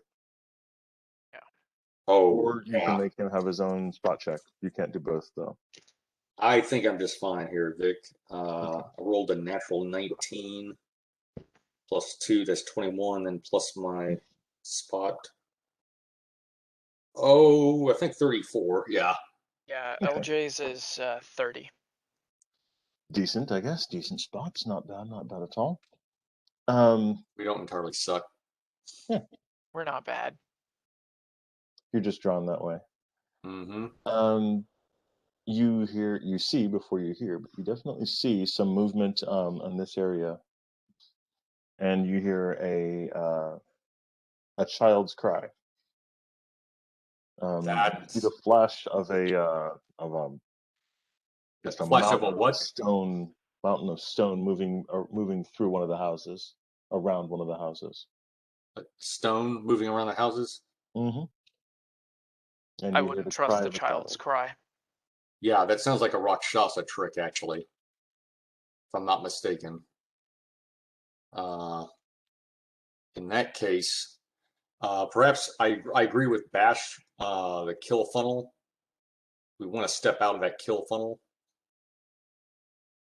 Yeah, and try to flank. LJ will beckon the princess up and ask if we should be on the lookout for friendlies throughout the town, or if this whole area is overrun. Okay, you may not have dealt with a lot of royalty before in your life. The princess is not going with you. The princess is like, Oh, okay. I'm gonna take care of my own shit. You guys take care of that shit if you can. Meet me here. If you guys can't help, then rock on with your bad selves. I'm sorry if I missed it, but is any of her company with us? No. We're Okay, going oh well. there to meet them at the temple. Yeah. You guys are gonna go to the temple and then meet her at the center of town. So Okay. Victor, is that a water feature I see? Like Yes, a and boat? actually that's what I was going to describe. There's basically this the water, a small stream, a large stream, small river, winds through the town, and you guys are going around the edge of it right now. I don't know about going down that kill funnel there. Might Okay, want what to do go you guys up want to there. do? You hear the child's cry. Actually, go ahead and give me initiative, please. Okay. I'm going to need it. Sound again. Yay, sound. Please give me initiative. Unit. Oh, come on. D20 plus your initiative modifier. Nice. Okay, LJ has a natural 20, so that'll put him at 24. And Lev has a natural 6, putting him at 7. Bash has 21. Thank you, Frederick and Blodgett. Got an 11 here.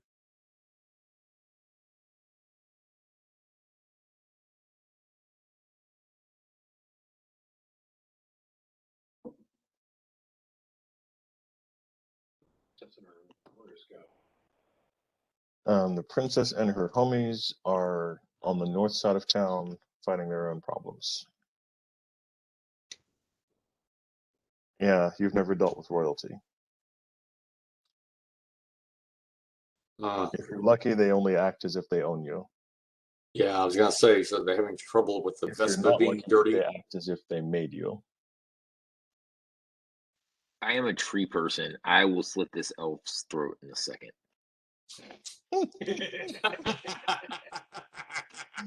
Oh my god, how I missed you. Bash. Bash Eventually is learning splintered. that he is no longer but Bash is learning that he's no longer human, which upsets him, but he's also learning that he is something else and he just does not give a fuck right now. I am liking this. I am liking this. Oh my god. This is great You party may actually evolution. become a honey badger. Because he don't give a fuck. That's right.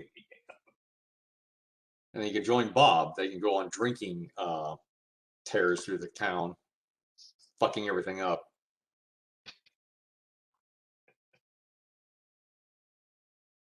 Love you people like my own player characters. I just want you to know that.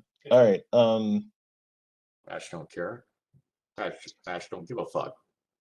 Well, the conversation between the Gnoll and the Centaur about bestiality has got Bash realizing that there is nothing for him to mate with, even though he is constantly made of wood. So he's thinking with these deep reflections right now. It is not a good time to be an elf and have an attitude. I seem to recall that watching a bee and a flower together. That strip that Victor showed us, I can't get out of my head too well.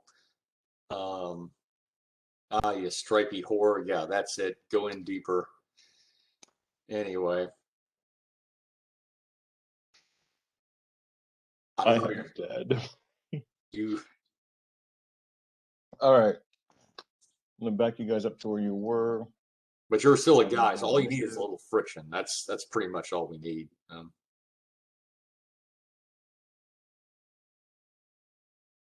All right. LJ, you're on first.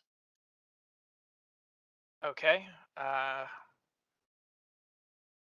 What direction exactly is the child's cry coming from? Which place? Straight ahead over here in this area. Okay. Well, we can advance without really leaving this enclosed area. So LJ will advance pretty much up to the border of the house, diagonal to it. Okay. So about here, yeah. Yeah, and I'll try and get a closer look at what's going on. What stone was moving, Okay, and so if I'm I still hear on. any more cries. I'm still writing LJ, right? I'm just That's making. correct. Yes. You've Okay, not all right. gotten off yet. Okay.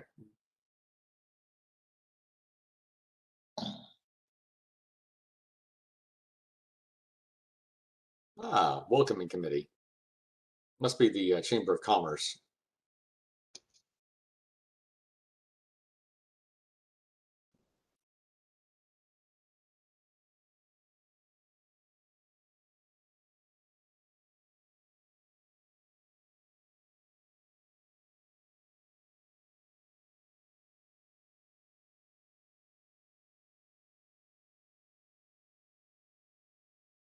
Okay. What you see is a stone golem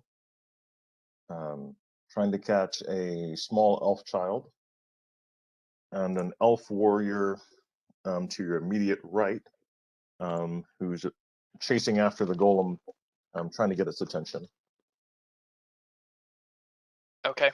LJ is going to ride forward and really get the golem's attention. Would I be able to do a charge attack? No, you did your half move cautiously to the edge of this and then stopped. So no, you cannot then start to charge. Okay, then I will just get right up in its face and try to make myself between it and the elf child.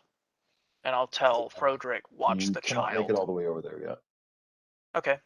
I'll get as close as I can and tell Frodrick, watch the child. Both for its own safety and for our own safety. All right. Okay, watch the child. Okay, and where's the child, Victor? I'm sorry, if you could put a little dot down there. Okay, all right, I just that's lost fine. again. God damn it. That's okay, man. I think one thing I want to look at. Handbook. Oh, there it is. I already have it open. Good. Must check something. Bash, your turn. What do you do? Good, divine. I'm going to follow LJ. Okay. And Blodgett. Blodgett is going to circle or try to circle around through the houses to come around a different direction. Okay. You're going to do cautiously or full speed? Yes. Okay, it'll Stealthily. take you a minute. Yeah. Next up is Garlos. Garlos, so the situation is LJ and Riding Frederick have gone forward. They spy a stone golem chasing after a small child, elf child. and there's an elf fighter with a bow trying to shoot the golem. What do you do?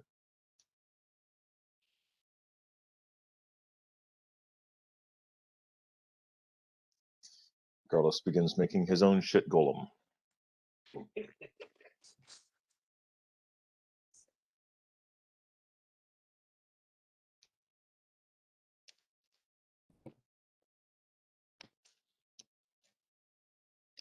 Going to go ahead and fire off a blessing on Frederick.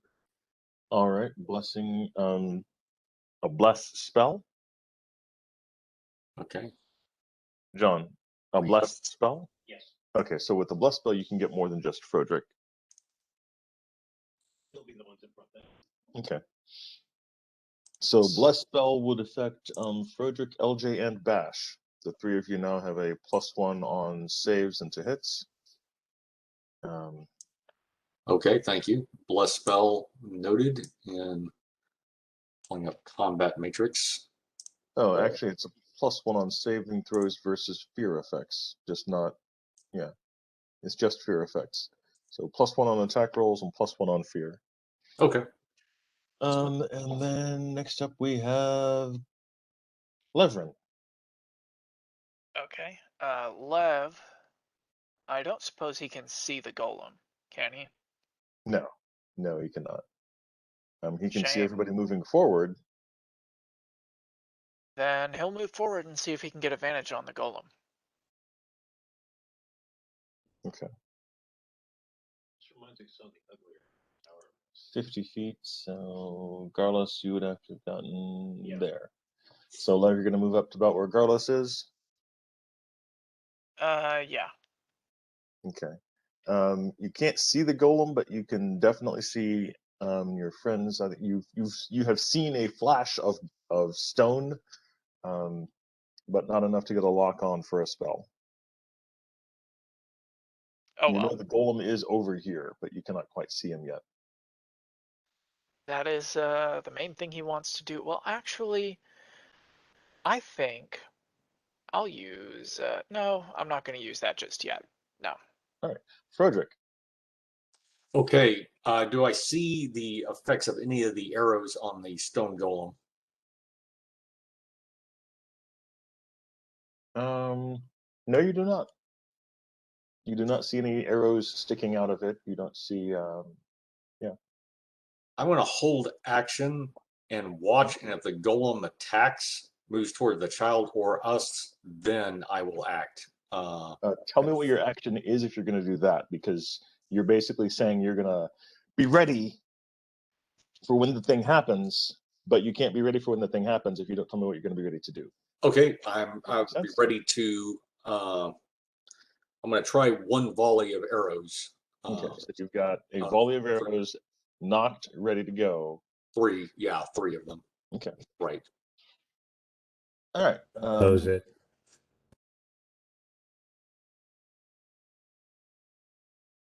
The elven fighter shoots at the golem, and the arrow tings right the fuck off. The golem lunges towards the child, reaching down to try and pick it up. Frederick fires while yelling at the golem to get its attention away from the child. Use magic arrows or you're not going to do a damn thing. They are. The bow's magic as well. What's the total magic on the arrows to hit? It's going to be +1 for the arrows, +1 for the bow. That's +2 total for magic. Okay. Logic, you were saying? Suze, were you saying something? Oh, no, something else. All right, roll to hit, please. You hit. Roll to 1, Victor. He's still there. Starting off strong. Making it happen, Captain.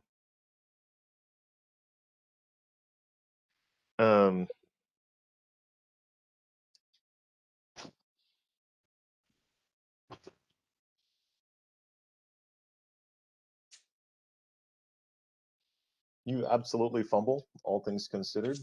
Okay. Give me a reflex save, please, Frederick. Okay. Reflex save. That sounds like a good thing to do. Okay. 25. All right. You when you're tracking the golem, you're trying to figure out what it's going to do, whether it's lunging. The golem basically lunges this way towards the child, and you're about to release almost at LJ's head.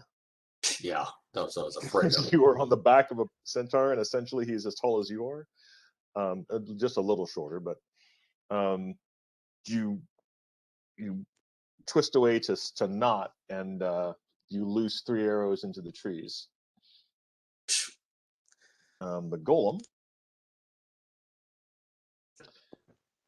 No, the golem was not rolling high. I still yelled at him anyway. He definitely, he appreciates the yell. Golems always appreciate when they're cheered on.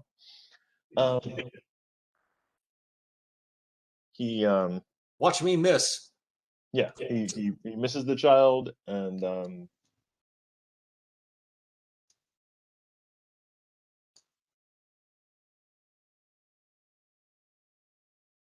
this point you see 2 other elven archers also trying to get the golem's attention at the same time. Between your shouting and the elven archers bouncing arrows off of its head, the golem does turn to see if there's any easier prey, i.e. y'all. Well, I think the child's easier, but I'm not going to tell the golem that. More threatening prey. And he's definitely turned to face and basically he turns and sees all 3, this plethora of creatures facing him, and is definitely turning to attack the lot of you at this point. Question for Brandon. Brandon, would it be best if I got off your back if you're going to cast Flaming Nimbus? I'm not going to cast Flaming Nimbus, but in that situation, yeah, it probably would be a good thing for you to get off of me. That's fine. Frodo can take a lot of damage. That's true. Unless you want to just take 66 fire damage with no save. Right? It's all good. And that's why I would not melee with LJ. Are you a redhead by any chance? I mean, we could call you Firecrotch. Well, let's just say that the drapes don't match the carpet. So anyway. They will once it's all burned off. All right. Top of the round, LJ. Okay, LJ is going to come to the golem, and would I be able to do my full attack? Yes, you are close enough that you can do your full attack. What are you attacking Let's with? go. My rapiers. What kind of rapiers are they, as a matter of fact? Out of curiosity. One of them is a +1 rapier, and the other one is a rapier of wit, which is +1 and then +2 after I'm attacked. Oh, nice. All right, go ahead and make your attacks, please. Another reminder, Victor, the rapier of wit has been very, very quiet. Who? The rapier of wit? It's been very quiet. Yes, I gave you a magic item that requires me to make fun of you while fighting, and I cannot do that. It's because we I'm need good. +2 weapons to hit this thing. All right, LJ, make your attacks, please. Okay, there's 2 of them. There's 4 of them. Oh my god. Yes, my child. Gonna bounce. There's that one's not so great, but you know what? We'll take it. So the totals are going to be 26. Definitely landed. Okay, if 26 definitely landed, then I hit it 6 times. All right. Have you ever heard the song "Cat on a Hot Tin Roof"? No, as a matter of fact, I haven't. Well, if you just listen to "A Cat on a Hot Tin Roof," it sounds a lot like LJ fighting the stone golem. Tink, tink, tink, tink, tink, tink, tink, tink, tink, tink, tink. You need +2 weapons. You figure you might want to get some +2 weapons. Okay. Victor, I threatened 4 criticals, and you're going to do me like this? I hit with all 6 of the attacks. I'm absolutely going to do you like that. Also, it's a golem. Criticals can suck my ass. All right, Bash. I get a critical on a block of stone. Good job. Yeah. I do. Your weapon survives. Okay. Explain this +1/+2 weapons thing to me. Oh Some God, that's not a good some sign. creatures require magic weapons of a certain level in order to be hit or take damage. So there's like a minimum. Okay, how do I know what my weapon is? The Not a same good way you sign. know if he really loves you. Trust your feelings. That's not helpful. Is it touch and feeling? I Stroke think it's touch and gently. feel it. How do I know if he really loves me? Touch and feel it. Isn't that the song? I don't know the song here. There's a reason I was kicked out of choir. Anyway, your sword, Bash, I believe is a +2 great sword. I could be wrong. I sometimes am. In this case, I may well be. Let me look it up real quick. As I recall, he's got like 3 great swords.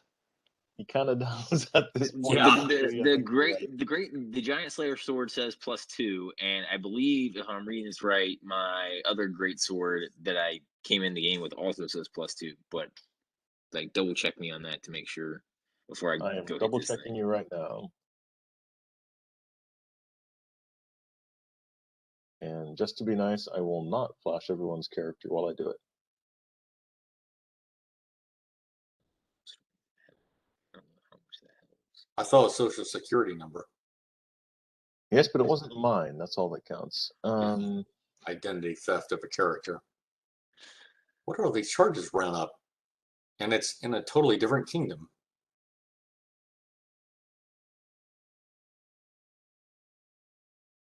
No, your greatsword, the acid one is +1. Okay, that's not Then good. the giant slaying one will do just fine in a pinch. Yeah. The giant slaying one is the one that would work best for this situation for you. Sucks. I mean, a golem's not considered a giant, right? I'm just making sure. That's No, correct. no, it is not. But it is large. It Am is I correct definitely in large. that? Okay. Okay, cool. Well, I'm gonna put my greatsword away and get my giant slaying greatsword out. Okay. And then I guess I will take a stab at this golem and see what happens.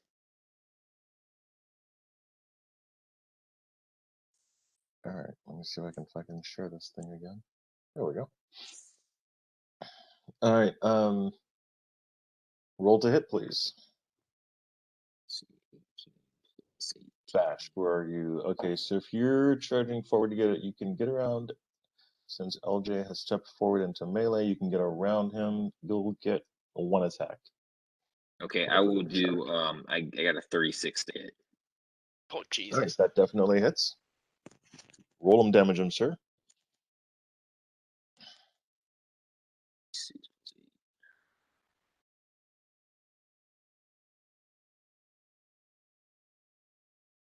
And Lev, you can now completely see the golem. Excellent. That is an 18 to hit, or 18 for damage. Sorry. 18. All right. Um,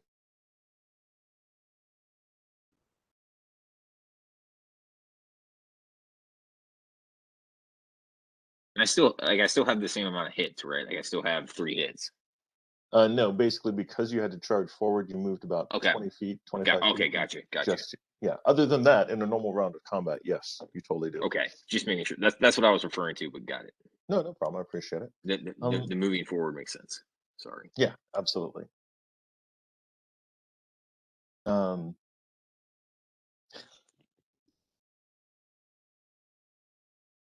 Hold on. This is the fucking best moment ever in my life. This is the actual best moment ever. All right. All right. Yeah. So, give me damage from that, please, Ben. You totally hit it, and you definitely made a cut into the giant stone golem creature himself.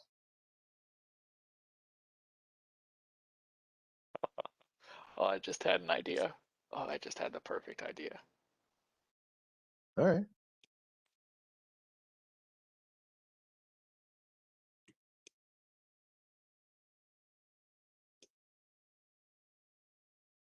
I'm sorry. You want damage, correct? Yes, I do want. Well, Us.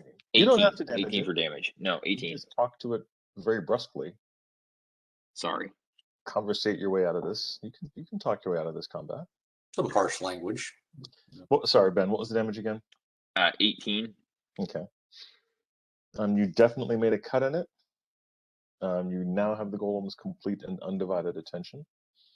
Blodgett. Still moving around? Yes, he's still moving around the back toward, between houses over there. I think it's Stab it worth in the noting. ass. I think it's worth noting. I don't know if this ever made it onto the character sheet changes, but like months ago at this point, I remember Lev giving Blodgett his +4 masterwork dagger because he literally has no use for it. You Okay. did, and I also have a +2 dagger. Excellent. Ooh, there you go. Double dagger. That's right. Stab it You in know the what? back. I didn't put that in my weapon list. I just have it on my sheet. I guess I should move it. Give it a good butt stab. +4. Finding this. All right. And next up is Carlos.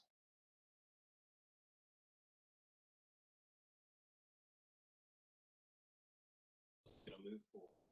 Okay.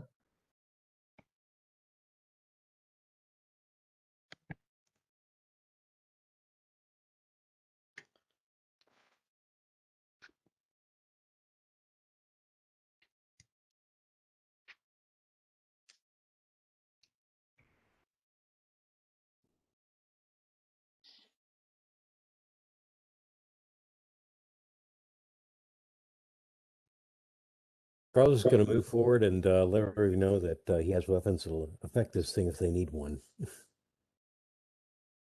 So moving up right behind Frederick.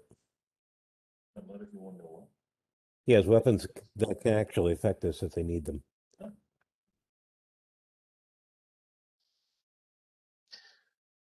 And next up is okay. So you're right behind the Froadster. Actually, one thing, quick question. If I moved all the way up, could I actually attack it once?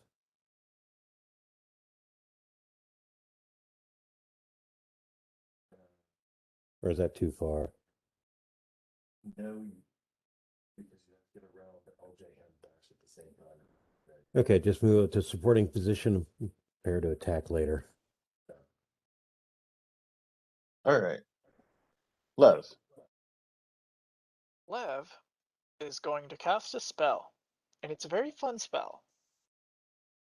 It's All called my spells are fun. Transmute Rock to Mud. Okay. Oh, that is a good one. And we'll see That's what good. happens. That does do damage from what I recall.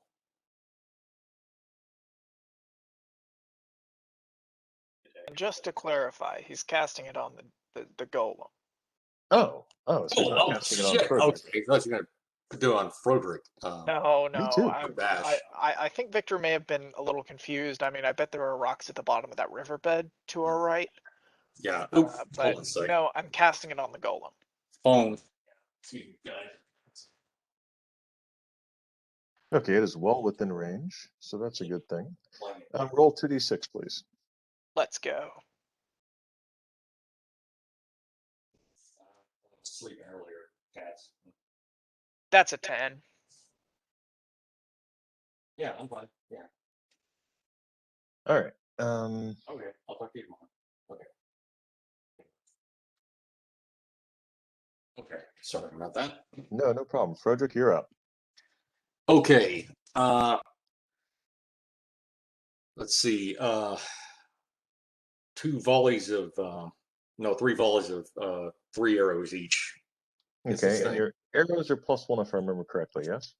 That is correct, and the bow is +1. All right, cool. So that's a +2 magic overall. All right. That definitely hits, or I'm pretty sure it will. I rolled a 19 plus 24. Yeah. Minus, let's see, 8.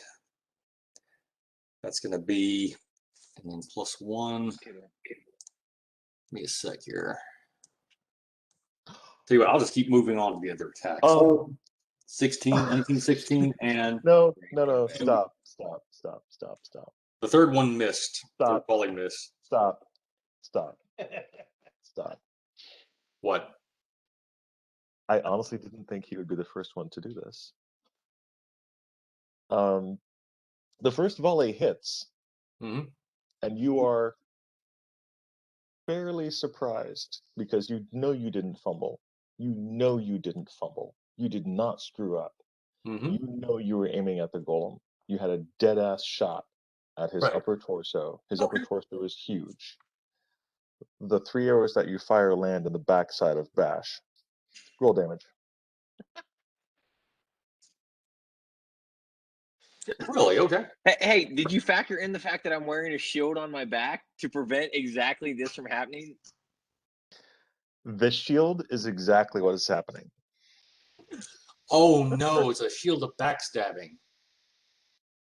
Roll Crap. damage. Roll damage. Oh, Okay. is that the shield from the damn the drow that was defending the priestess? Yes, it is. Damn it. Oh, it's literally meant to absorb incoming projectiles. Okay, rolling Oh. damage. Idiot. Give me a sec here, man. Get that off your butt. Okay. That is going to be fun. So, God damn it. yeah, so that's going to be on base, since it's at point blank range, that's 36 immediately. And then the, you'll survive this, 36.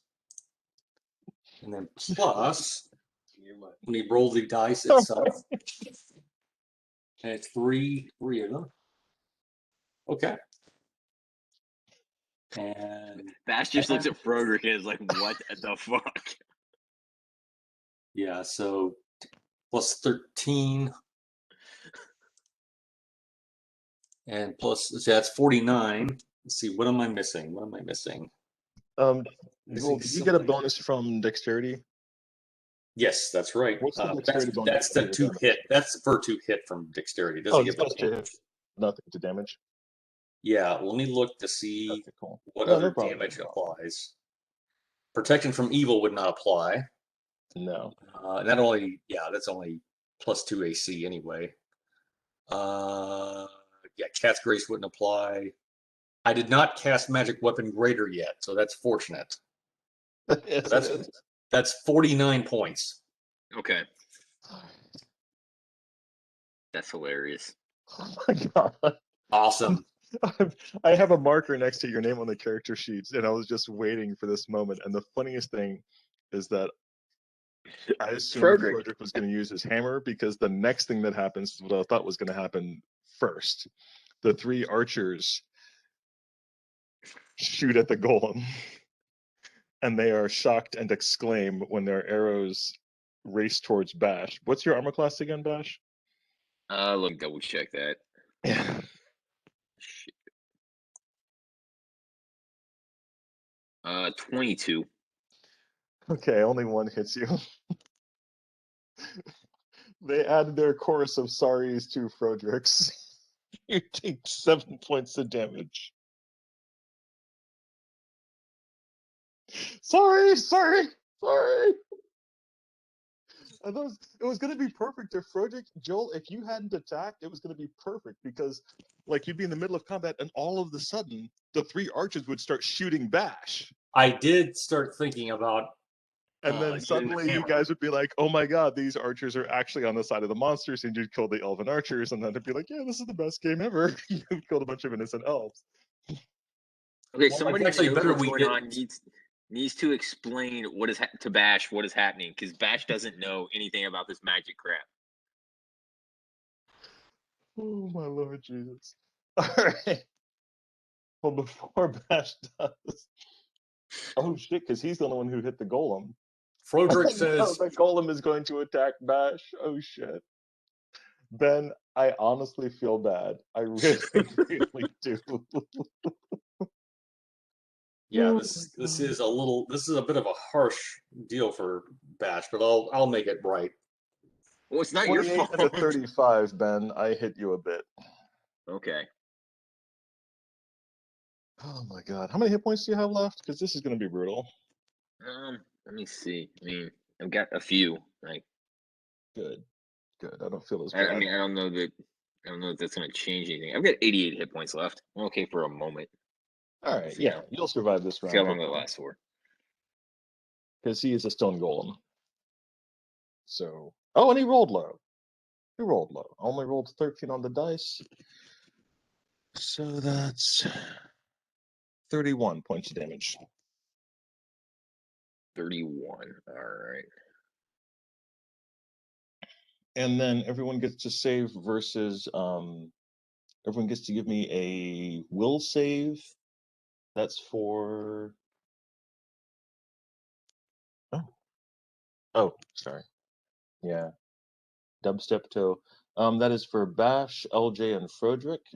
I need a will save, but using your constitution as the modifier, because why are monsters anything but fucking weird?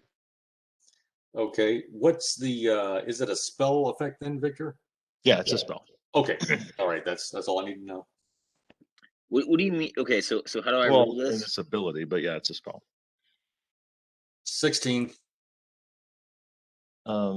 Basically, instead of your regular will save, like if you have a wisdom bonus for your will save, you'll use your constitution bonus instead. So what's your wisdom and what's your constitution?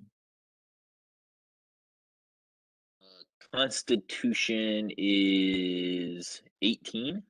Yeah, for And you, this wisdom is a is 10. benefit. Okay. Yeah, so you'll do your normal will save, but you'll get a +4. Oh, okay. That just sounded ridiculous. Okay. Yeah, yeah. Gotcha. Oh, is this? By the way, is this non-lethal damage, Victor? You haven't taken any. You haven't taken any damage yet. Okay, all right. Just curious. What's that save, Ben? And 23. Brandon. Sorry. 23. Okay, and Brandon, I need a saving throw for LJ. Did he step away? Okay, there he is. Yeah, he's muted. You're muted, Ben. Brandon. Shit, didn't even realize. My bad. That's okay. Let's see. So that will be minus dex. Okay, so just add a +1 then. 17. All right, that's exactly what you needed. 16, however, is not. Frederick, you are slowed. Okay. Half moves, and I think it's one attack per round, or one standard action per round. Okay. So you'll be able to do one Ready to go volley to for bed. sure. All right. Bottom of the round.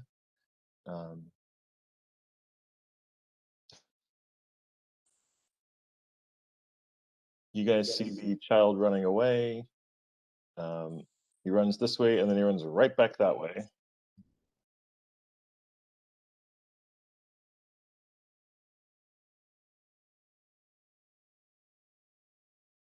And go to bed.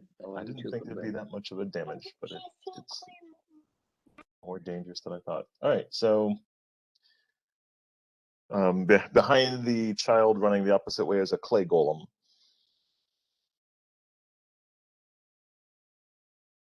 All right, top of the round, LJ. Okay, LJ is going to drop the rapiers and draw the Mighty Duck Avenger. Okay. Okay. And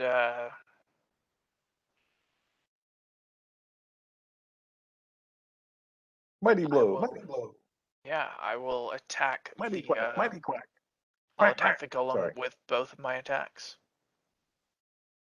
All right. And I don't get any extra attacks besides the 2 because I'm not dual wielding anymore, which is kind of stupid, but hey, I roll the hit, still please. managed to threaten a critical. So totals are going to be 25 and 28. One hit. Roll damage, please. Criticals don't affect the golems still. Oh, that's right. That's dumb. I hate that.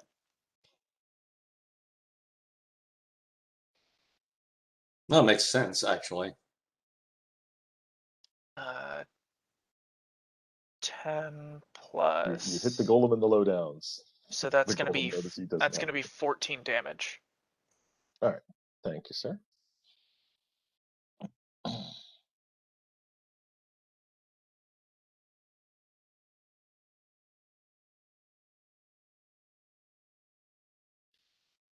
All right. The golem is, and glad to have you back, Blodgett. Because oh, you're not next. You're right after Bash. Bash, you're up next. You've been assaulted from behind by multiple people, all of whom are shouting that they're sorry. Oops. Go! Damn it! Oh my God! I'm so sorry, sir. Sorry. Right? He's yelling at his. He's talking to his kid. I don't know if you've ever seen him. I think we did see him Go once. poop. You do not need me to escort you there. You know where it's at. Let me know if you need help. Ben's son is the absolute best in the world. I love him so much. Well, you It's your heard turn, him, man. you heard him, LJ. Oh, I'm sorry. It's my turn. My headphones cut out too, and I didn't hear anything. Okay. No problem. So But we Bash will did. drop the shield, and leave it on the ground for a moment. And then how much of a turn will that take to do? I can't hear Victor. Still off? Victor is muted. Okay. Wait, Ben. So you normally get 3 attacks or 2? I Three, think I right? normally get 3. You'll be Yeah. able to take the 2 worst attacks. Like you have like a plus. You get -5 per to hit with each attack, right? Right. So you'll be able to take the second 2 attacks. Okay. I will do that then, because Golem is not. There's no way I can just. He's not goleming down anytime soon. No. Well, I was trying to think if I could just like hand the Golem my shield, but I don't think he'll take it. Here, it brings good luck. Oh my God! No, you need to wait till you find a steel golem and then like put a magnet on the shield and throw it at him. Like bong. There you go. So That's way the to do it. first of the second 2 is let's see, 19 plus 14. 33 to hit. Good hit. That's a hit. 2d6 plus 8. Do not like this sword. It sucks.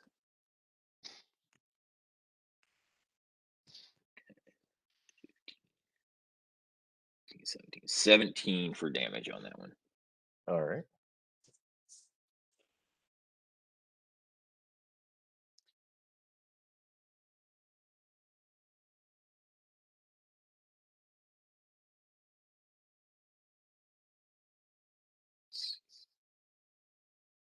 Uh, 21 on the second one to hit. Sir, yeah, 21. The second one misses. Okay. Cool.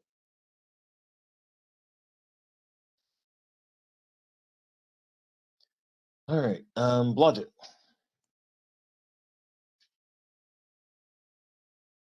Blodgett is going to move closer and do sneak attack.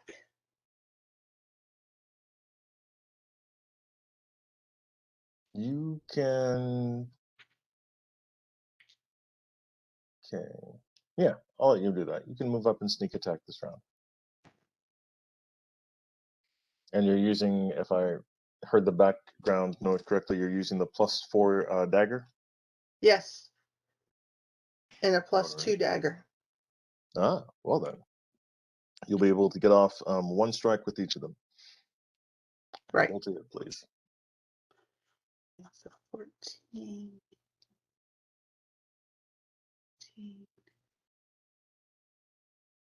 27. 28 to hit. That hits. And the other one.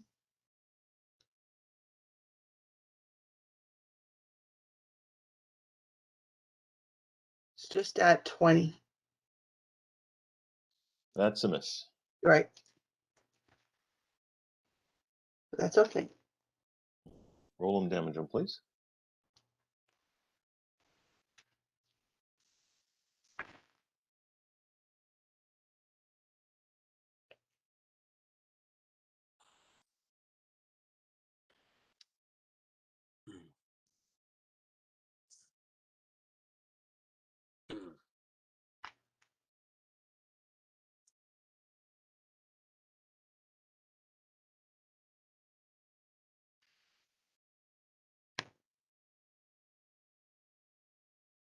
$36 points of damage. Awesome.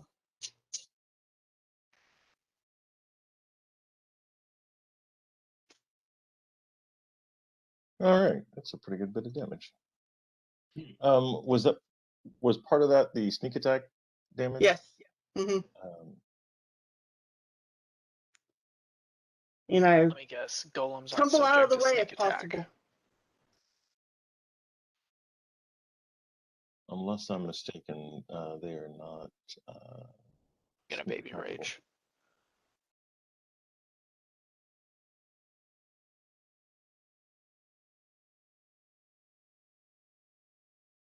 Yeah, they are not sneak attackable. So it would just be the dagger damage plus your basically everything but the sneak attack damage. Oh, okay. So it'd be 15. Okay.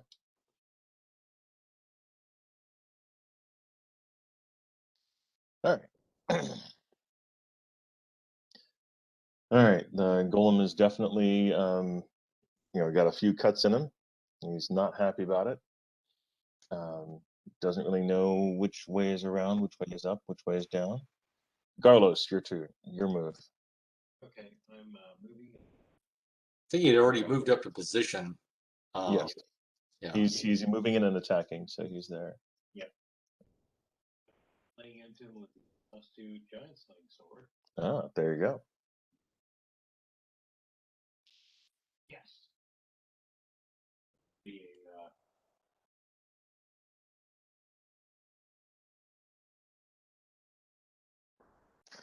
24 doesn't hit, but factoring in the fact that you are now flanking the golem gives you 26, which does. Yeah, doesn't my sword talk, if I remember right?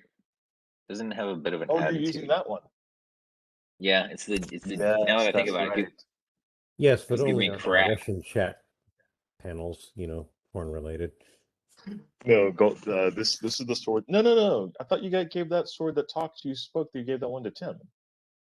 Oh, maybe I did. I don't know why. I was thinking it was the sword of giant slaying that I like to talk about. No, it was another one that you got. That was I think it was a Frostbrand or something. I can't remember. No, it wasn't a Frostbrand. Something else. But yeah, you gave that sword to Tim. The one I've got is just a bastard sword. Yeah, it's a really good sword, but nobody knows who his parents are. Okay, just a second. Hold on. Damage time.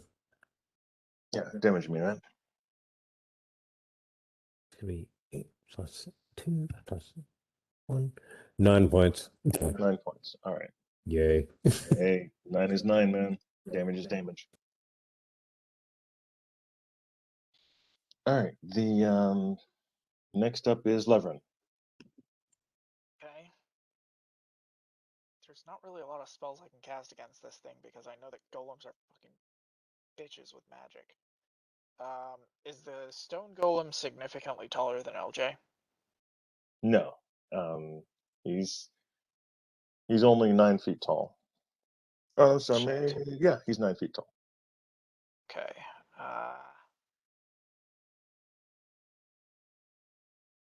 Fireball? No, because fireball takes spell resistance, Some people would have damage. but not the I people mean, I not the want. golem. Okay, there's one thing I may be able to do. Let's not kill Bash on his first combat foray in his new form. I mean, it's what he gets for not choosing to a centaur. What happened? Oh, What happened to God. turning the golem into mud? Yeah, I thought that was, yeah. I think it just slowed him. I know that certain spells will slow certain golems, and I know that like transmute stone to mud is an effective spell against stone golems, but won't literally just turn them into mud. That would be pretty cool though. I love you guys. What if it just makes him stutter?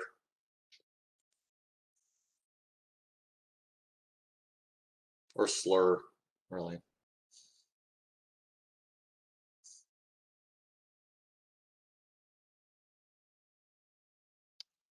I'm going to cast Summon Spider 5, and a face spider will come into being. Ah, nice. All right. The phase spider gets to attack this round. Okay. He will do that attack. All right. You get to look it up and do the attack. I'm not. I already have it. I already have it prepared. Good. Although I suppose golems don't take poison damage. You are so correct. That's sad. It's going to be a total attack of 25. It's a natural Okay. weapon, so it overcomes damage resistance. It totally misses. Sad. Then he will Nope, it use gets +2 for. So it's +2 for flanking. for So the totally- flank. Yes. So does that make the difference? Well, it means it hits. Let's go. That will be 4 damage. And after his attack, he will shift into the ethereal plane. Ooh. Nips him in the bum and then buggers out. Yep. Speaking of bum nips, Frederick. Froderick, can I throw my hammer this round at this? You absolutely can. Yes, that's what I'm going to do.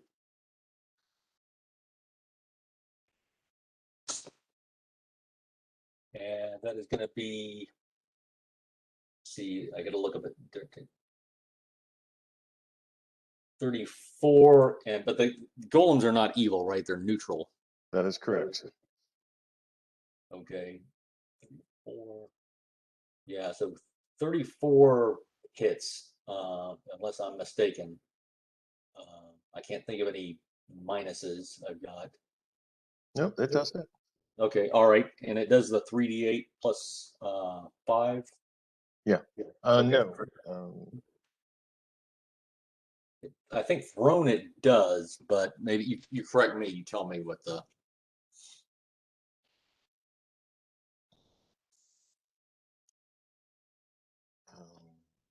But hell, if it does anything, it's better than nothing. Oh, it definitely hits and it definitely does damage. Trying to remember because there are 2 factors that have to come into play. One, All I remember is it typically does more damage with when thrown, but yes, specifically it does most damage when thrown at a giant. But Oh, it okay. does regular damage. Okay. So then just regular 1d8 plus my strength modifier. It gets +1 d8 when hurled. So plus Okay, 2d8 points in it. Plus 2d8 damage. Oh, it does 2d8 damage when thrown? Yeah. 2d8? Okay. It would do 4d8 versus giants. Oh, 48 versus giants. Okay, 48 giants. Okay, all right. That's I had that down wrong, but it's also a +3 hammer, so it's 2d8 plus 3. Currently, it's a +2. You're not a dwarf. Oh, +2. Okay. I will make that correction. Thank you, sir. It is +3 in the hands of a dwarf. Does my strength modifier of +2 come into play? Yes, it does. Okay, then that's +2, and then it's not evil, and I don't think I've got any other spells that. Is there that bless? Is there a +1 damage somewhere? It's +1 to hit, not damage. Okay, that's fine. All right, 2d8 plus 4. Mm-hmm. Going for that.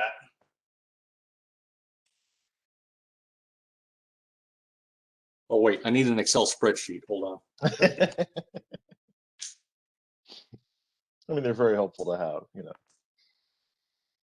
Okay, 11, 15 points. All right. It's definitely wounded. And the hammer, of course, just drops to the ground. Then in this Yeah, case, from what I recall. Okay, very good, very good. I'm gonna make some stir fry for a sec while you guys are resolved. But I'm in earshot, so I can hear you. Okay, the two elven warriors over here are thoroughly surprised at your guys' existence and are going to take advantage of your distracting the golem to run into the house. This guy is freaked out because his arrows aren't working the way they normally are supposed to, so he draws a short sword. But he's going to back up. He's not ready to take on a golem with a short sword today. I mean, some people are, but they have +2 and higher short swords, and they're not him. The golem. That golem is going to... Jesus. Target-rich environment here.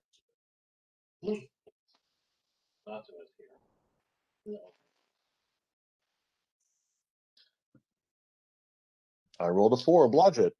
What's your armor class again? Budget has an 18.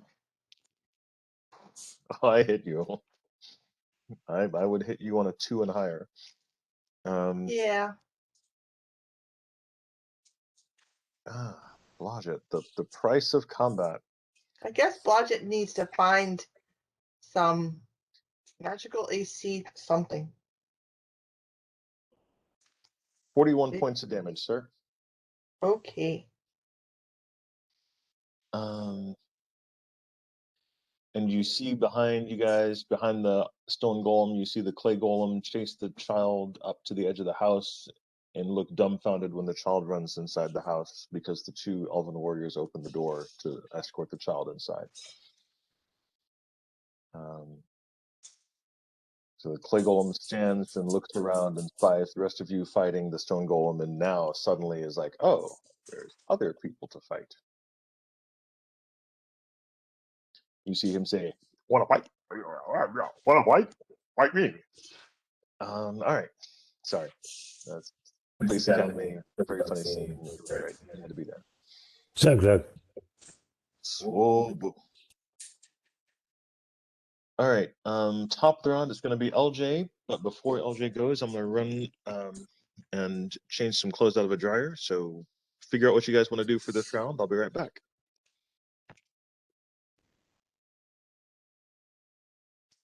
On mute so you can talk without being.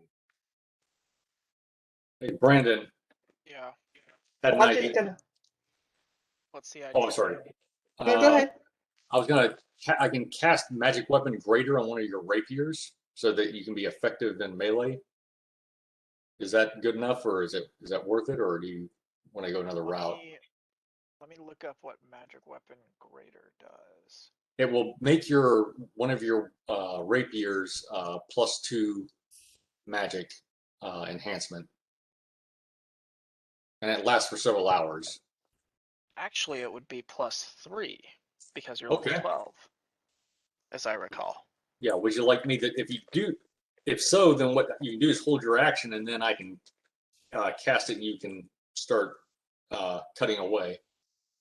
Yeah, that would be really fantastic. And since I'm large class, I can dual wield the bastard sword and the one rapier that you charge. Okay. I have an interesting idea. And then I can get my sweet attacks. What you got, John? What's your idea? Okay, we swing back up to where the princess and her dumbasses were heading, and we follow them and then dive in so we can bail them out because they're gonna fucking fail. And we don't want to have to like bail them out of a hostage situation later. Sorry, I took my dentures out, so I'm a little bit wonky here on speech. But no, I said we finish this round, swing back up north, go after where she was headed, and then bail her out because she wasn't listening and wasn't learning. I mean, it's like, how did she get here? We saved her. She does have a victim motif going on about her. I agree about that. Yeah. But, So Suzanne, what were you saying? Blodgett's going to roll away and put his ring back on because he don't want to get hit again. Sounds good. Oh, so Blodgett got hit. Okay. Yes. Yeah, Not badly. okay, but badly, really? How bad? Yeah. Half. Half. Okay, Yep. 40 points, huh? Okay. Mhm. 41, Damn. I think. Well, we got So, yeah. plenty of healing awaiting, so. Yep. That's why I thank- bought potions. I have spells. They're cheaper. Let me kick a few Yeah. of those to you. But no, I say we swing back around north. We've made our stink. We swing back up and go follow the errant idiots so they don't get themselves killed or incarcerated and become a hostage situation. It's just, well, it's complicated and bloody. Oh God, they're annoying. So are the elves that are fighting the golem good guys or bad guys? I can't figure it out. Not sure. We're not sure yet. Okay. Yeah, we'll see. Yeah, we'll see. But Well, after that, we do what I'm talking about, and hopefully turn this into a unified front as opposed to a split front, which is just militarily stupid. Okay. All right, we're not going to be Germany fighting Russia and the rest of Yeah. Europe, Yeah. the United States. Okay. That's what All she right. had us doing, and I don't like that. Okay. All right. Sounds good, John. Yeah. Good strategy. Yeah, here, let me get. Well, when this is all over, I have a shield that I would like to gift the princess. And then ask Froderick to do the honors. Proper.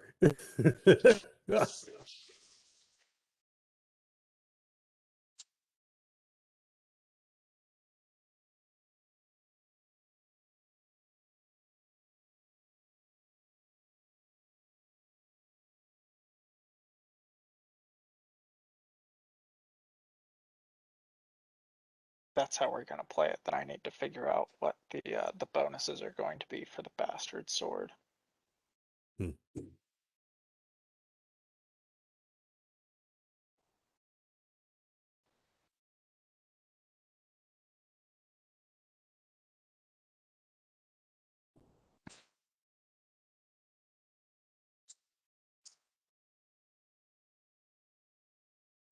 Yeah, let's do a 180.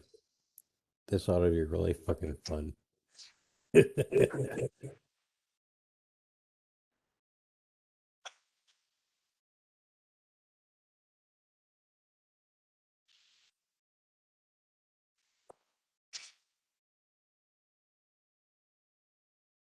think it's called a Crazy Ivan.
So I'm still stuck in a tight spot for what I should do with Lev.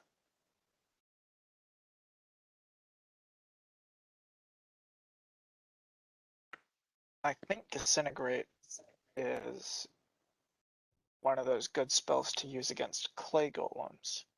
But first, I don't know if I've got a good shot on a clay golem, and second, I don't even know if the effect is going to be worth burning my only 6th level spell slot.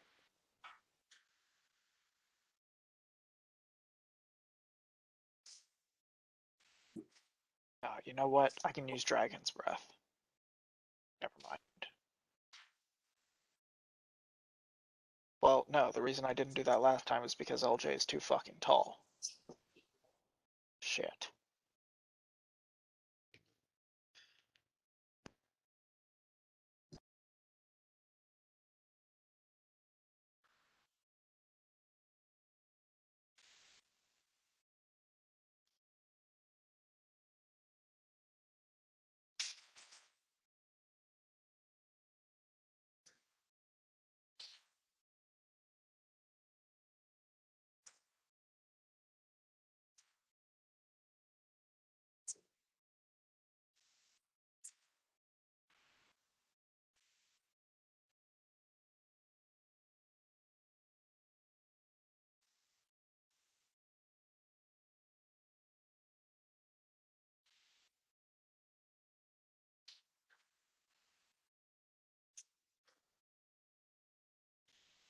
All right, squirrels, let's do this. LJ, your move. Okay. LJ is going to, after a brief reaction to talk with Frodrick, he's going to pick up his Rapier of Wit again and hold his action for Frodrick's turn. Okay.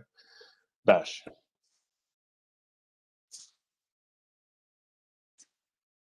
I am going to go ahead and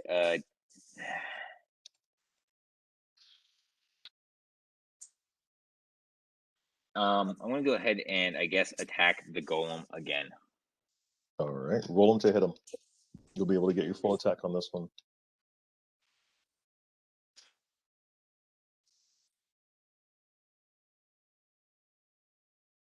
Uh, 38 to hit for the first one.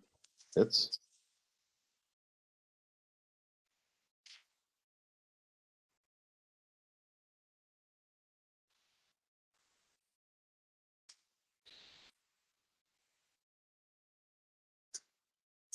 $16 for the first one.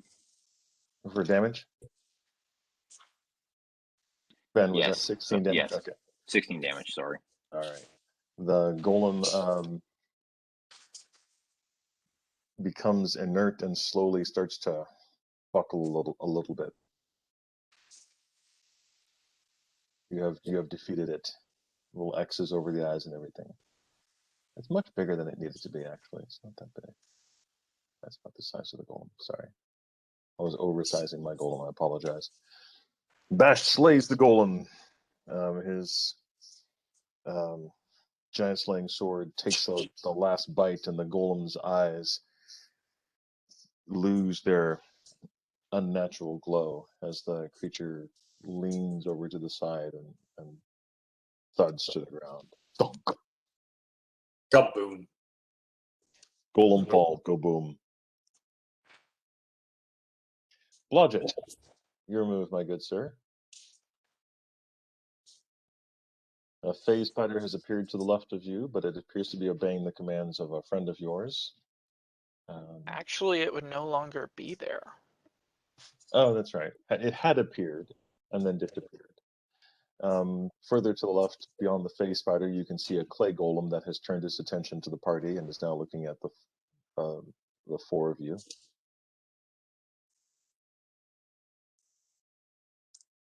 I can't hear you, Suze.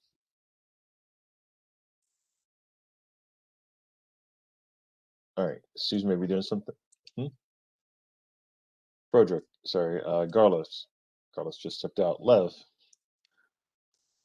Okay. Lev, he's the only one I really have no idea what the hell to do with. All right, do you want to hold action until after Frodrick? Stay alive.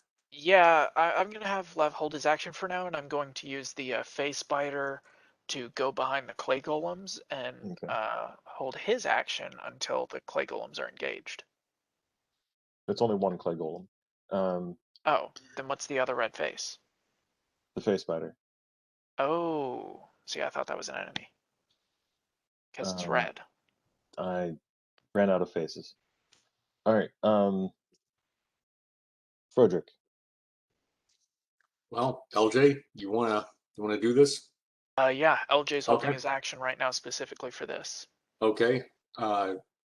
Frederick casts a magic weapon greater on the blade of your choice. That will be the Rapier of Wit. Okay. Okay. And that'll add +2 to hit and damage. Cool. And that's my action. Actually, you're 12th level. Is that Yeah. correct? Well, no. Cast says his spell No, my range is caster now level. 15. No, I only Okay, add yeah. +2. Okay, Yeah, okay, yeah. according yeah. to my level. Yeah.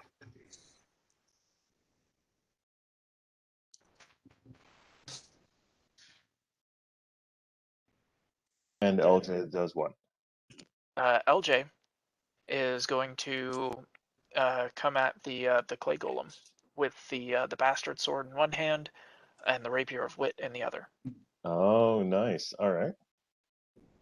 And I even figured all my attacks.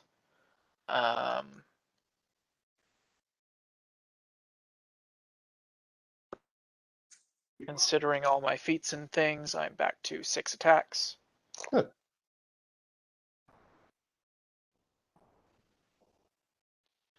Five, 6. Time to die. That's only Time to 5d20. Okay. Roll him to hit him, please. Rolling to hit him. You had sipped out. What did you want Garlos to do? Will be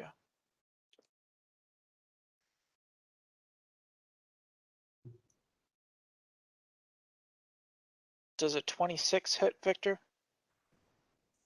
What's the armor class I'm shooting for?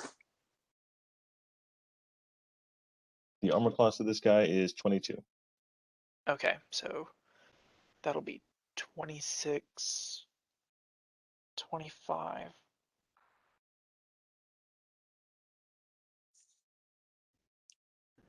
$22.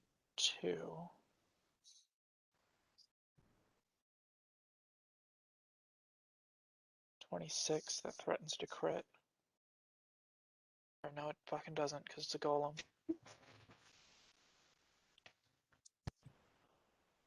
$18 misses and 16 misses. Okay. So I've got 4 hits.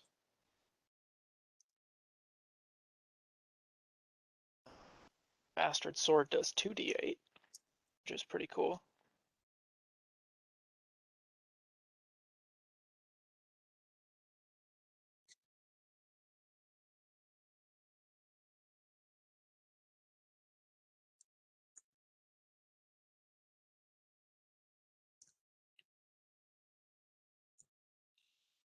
Let me bust out that calculator.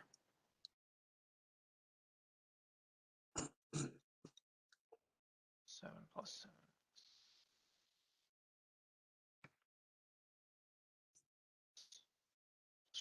Plus 2 plus 3 plus 5.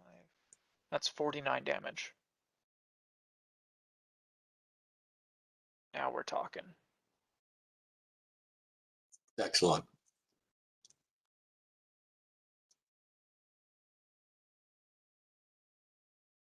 I was muted. And I apologize for that. I need the damage per hit. Oh, per hit. Yeah. Each dice roll, well, each hit has a +7 for the damage. Right. So we've got a 5, we've got a 3, we've got a 2, we've got a 7, and we've got a 4. Actually, it would be 4 attacks, but the bastard sword does 2d8. Hold on. So, okay. Okay. So finals are 2, 3, 5, and 10. Roger that. You can tell you did a little damage to it, but not a lot. Yeah. All right, and yes, it is clay. Garlos, what do you do?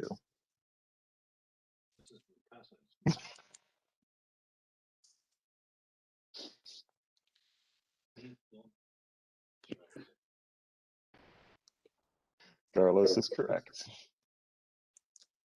What do you say? Oh, sorry. My mic. What did he say?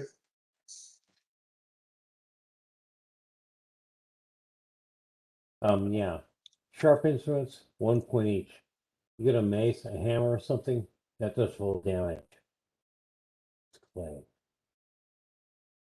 You gotta break it. What, a hammer does double damage? I'm sorry. He said full. Garlos Close shouts it. out that clay golems will only take damage from blunt instruments. Okay. All right. +1. Also true.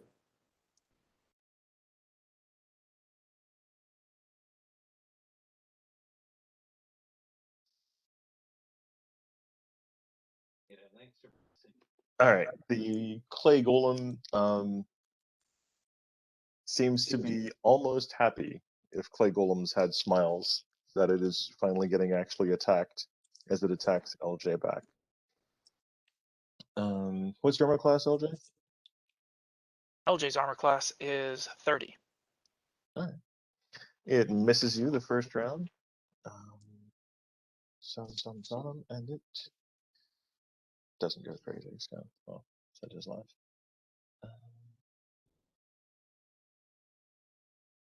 After first round. All right. It's shoom, shoom.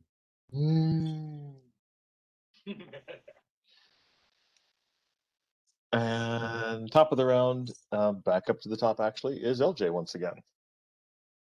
Now that Okay. you're, yeah, you can continue forth or listen to Garlos. I mean, not everybody does. Oh, hold on. Levrin, his phase spider had gotten around behind the monster. Oh yeah, that's right. His phase spider is going to pop back into the material plane and do an attack. All right. Do an Oh, attack with the phase spider, please. Here, I'll send What you did you something. say? Brandon, Yeah. I think you're close enough. You could pick up the hammer. That's a blunt force instrument. Just a thought, and it's Okay. magical. I can give it a shot. Okay. The phase spider 21. That's just shy. Oh, but he's flanked, so 23. He is, and the spider is the one doing the flanking. So yeah, the spider hits. Yep, that is 5 damage. All right. The golem does not seem to notice. Top of the round, LJ. LJ is going to go for that hammer. Okay. Is it within reach? He'll have to. It's 10 feet behind him. He'll have to. Oh, well. Froderick, feel free to dismount and grab it. Okay, I can do that. What is LJ gonna do? LJ is, I guess we'll keep plugging away with this full attack. Okay. Go for it. Roll to hit, please. Pretty good rolls. Pretty good rolls. Pretty good rolls, Dude. So 23.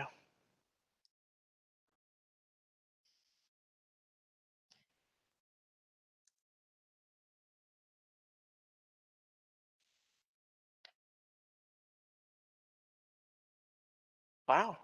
That's all 6 hit. All right.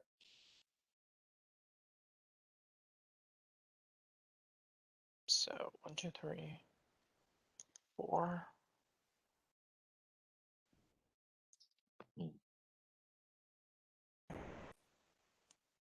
I need more D8. Who doesn't? Roll 3 at a time so we can keep track of the damage, please. Sure. I will choose my favorite 3 from the bunch. Go for it. So the 3 rapier pokes. Okay. plus 7 damage each. Mm-hmm. 8, 4, and 7. Cool. And since the bastard sword does 2d8, I'll roll 3 2d8. Thank you.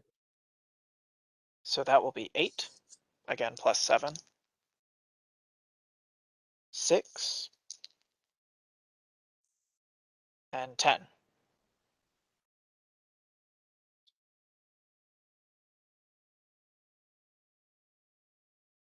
Okay, and you're definitely making some headway on it.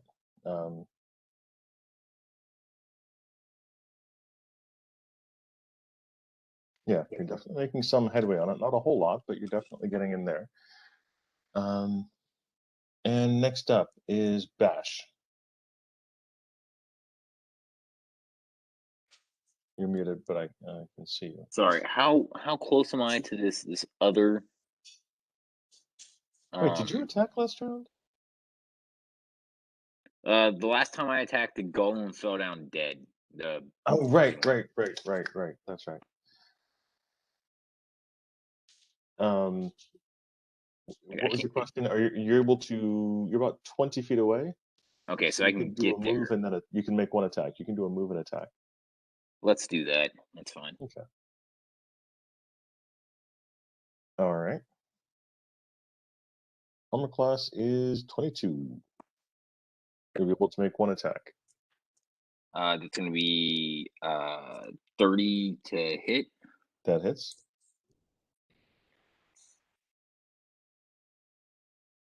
It's going to suck. Suck. 6 plus 8. 15, 16, 16 damage. All right. Just a little bit. You're definitely, you're getting in there. Not as much as you expected, but you did seem to make a mark on it. Next up is Blodgett. Susan, you back? Yay! Okay, good. Blodgett. I can't see me on there. You are right here. Okay. Blodgett's gonna stay invisible. I try to get it pretty close to where you guys are at, but I forget sometimes. It's okay. Blodgett's gonna stay invisible and work his way a little bit behind Bash, so in case anybody gets past Bash, he can assist. Okay, will do. And Carlos. Carlos took out to check on laundry, I think. Lev. Still not much Lev can do. Hold his action, stay Come on, alive, you can do like a lightning spell or a. and he'll fall victim to the spell-resistant Fireball. things about golems. No, I think I'll just phase back in from the ethereal plane with the phase spider and do an attack. And miss. I'll miss. All the fuzz. And then jump right back into the ethereal plane. All right. Well, no, just, hey, you know what you're doing? You know what you're doing? Yeah. You're flanking. That's what you're doing. Yeah. Hugely important. Keeping him on the back foot. That's right. Actually, it's kind of like flirting. It's very similar, actually. It's very, very similar.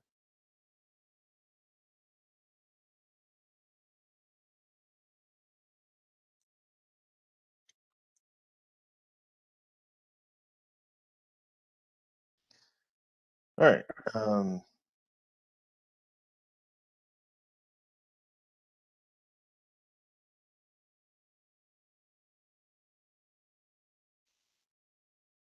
Carlos. Yes. John, what are you going to do this round?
All right, Garlos helps surround the golem, swinging at it, trying to get in there and get a good schlackety wacky on it.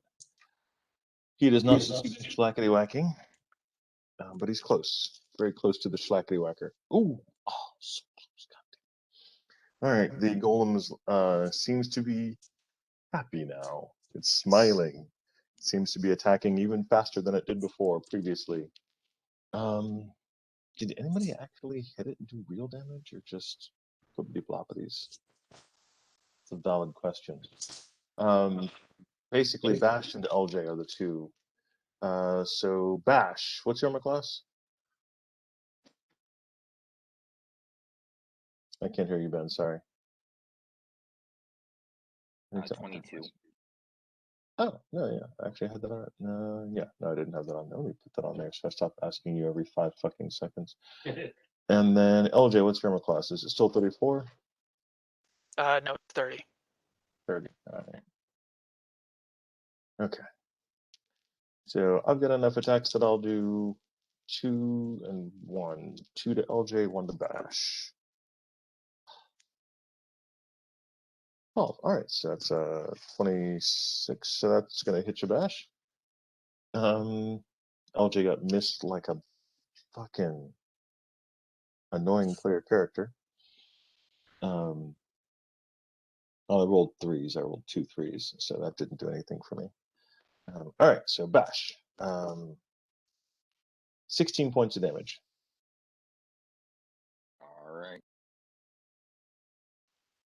Drag that over here. And did that. Your turn. All right, top of the round. Hold on. Let's see. So those guys have run away. Did you skip me, Victor? On Oh, shit, I did. And I apologize for that. that's okay. No, that's all right, man. You went right after LJ or Levin, but before the monster. So, right after Levin, Frederick. Can I throw the pick up the hammer and throw it? Yes, for you one can. attack? You can pick up Okay, the hammer that's and what I will throw. do. And then LJ can pick it up and take it from there. Ah. What are Trade the off the easy bonuses way. on that thing again? It's 2d8 plus if you throw it, it's 2d8 plus 3, and then plus your strength bonus. If you throw You it go. at it. You go ahead and just keep chucking that thing. Okay, I'm gonna chuck it. Well, okay. Yeah, Vic? Okay. No, I mean, I hear you. I hear you. Oh, yeah, I was already. Let me roll the hit. And that is going to be, let's see. Let's see. 26 hit. That does hit. Yes. Okay, all right. Probably just barely. 9 points of damage. All right, and you definitely see the full imprint of the hammer upon the golem, so it definitely wounded it.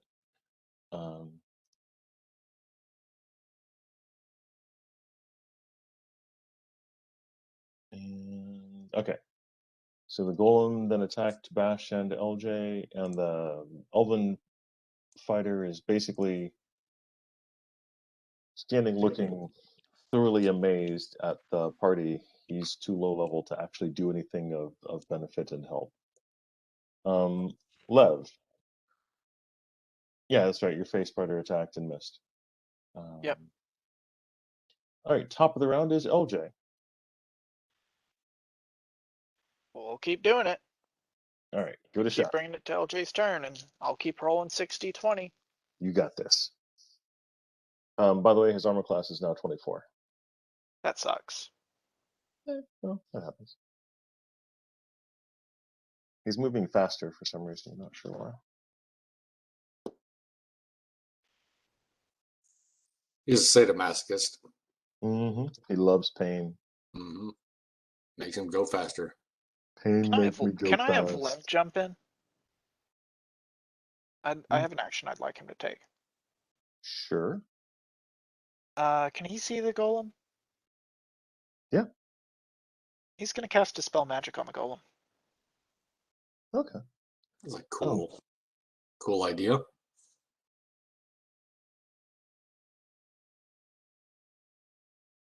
So does that fix the issue of the increased armor class and speed? Nope, Oh, that sucks. it's not a spell.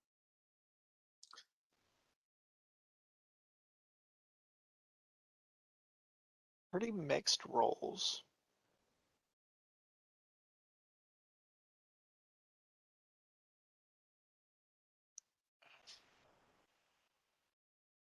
$24, you said? Actually 26, sorry. What the fuck? The haste spell gets a +4 to armor class, not a +2. But it's not a God. spell, it's a effect. So it's inherent. That's why you can't dispel it. Right. Not a spell, it's an effect. Shut Isn't up. there a spell that can dampen magic? I guess that would be an anti-magic spell, would dampen an inherent ability temporarily. Yeah. Okay. It's gonna miss. Oh, okay, hold on. It's gonna hit. Just on a hunch, I checked the difference in haste between second and they're 3.5 and 3, and the difference is ginormous. Yeah, he's actually got a +1 to armor class, not a +4, but he also gets a +1 to hit, so that's a pretty big change. Okay, so armor class is 23? 23. Okay. Refigure this. Still Recalculating. misses. Recalculating. That now hits. Apologize for making you guys do math so quickly. So That late now making it. hits. It's a cruel and heartless world. That hits just barely. That hits just barely. That hits just barely. So I got one miss. Okay, Victor, we're going to do the same thing as last time. I will roll the 2 rapier hits. Thank you. And then I will roll the 3 bastard sword hits one at a time. Roger that. Okay, the 2 rapier hits are 8 and 3, plus 7 Okay. damage each. Bastard sword 1 is 14 plus 7. 12 plus 7. And 7 plus 7. Cool. All right. The creature is definitely wounded.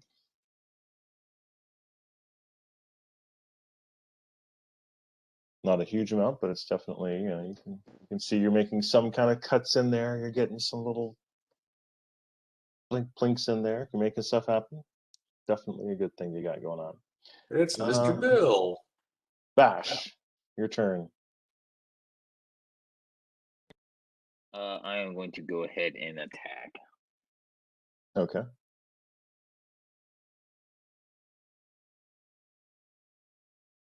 Armor class is 23.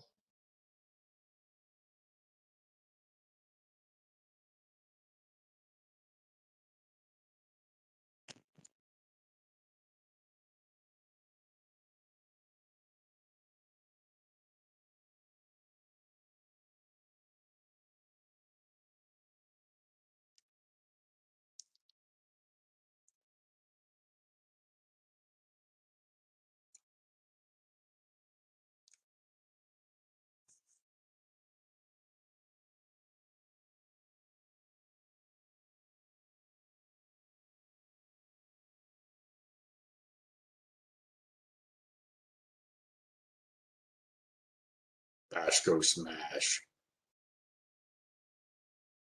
Bash, smash. What did Bash roll? Bash, roll. Attack. We make holes in golem. We make holes in Holes golem. and golem. Crest. And you're muted, so I can't tell if you're actually giving me damage or you're just fucking off. Oh crap! I gave you a bunch of damage. The first 2 hits. If I'm talking over you, I definitely can't hear you. My bad. I'm an idiot. Yeah, the first two hit. The first one was 16, and the second one was 18, and the third one it hits as well. It's a 21, and I haven't rolled damage yet. Sorry. 21 misses. Well, then you have all your damage. Okay, I thought so. All right, cool.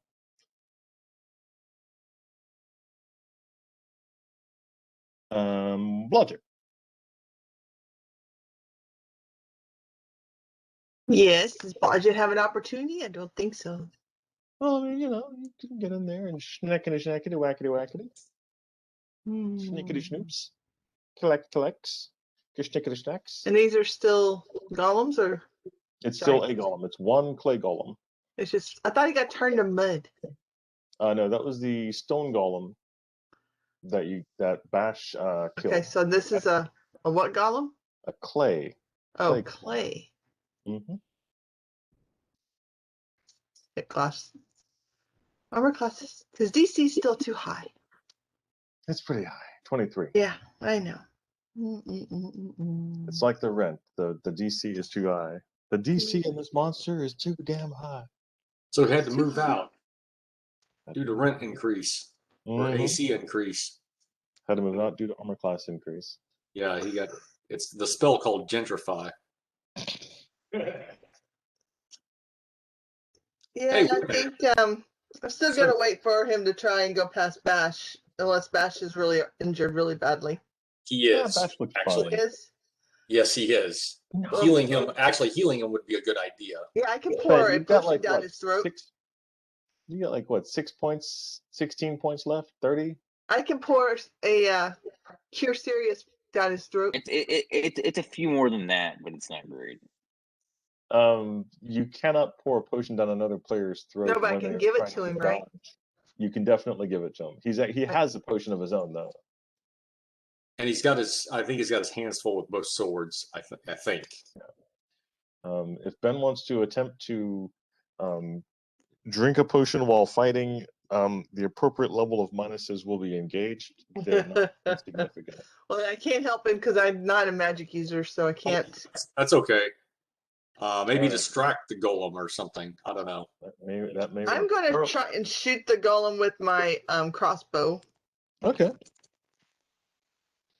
Yeah, like It pointy definitely things. blinks off, but the golem knows that you're there. Garlos.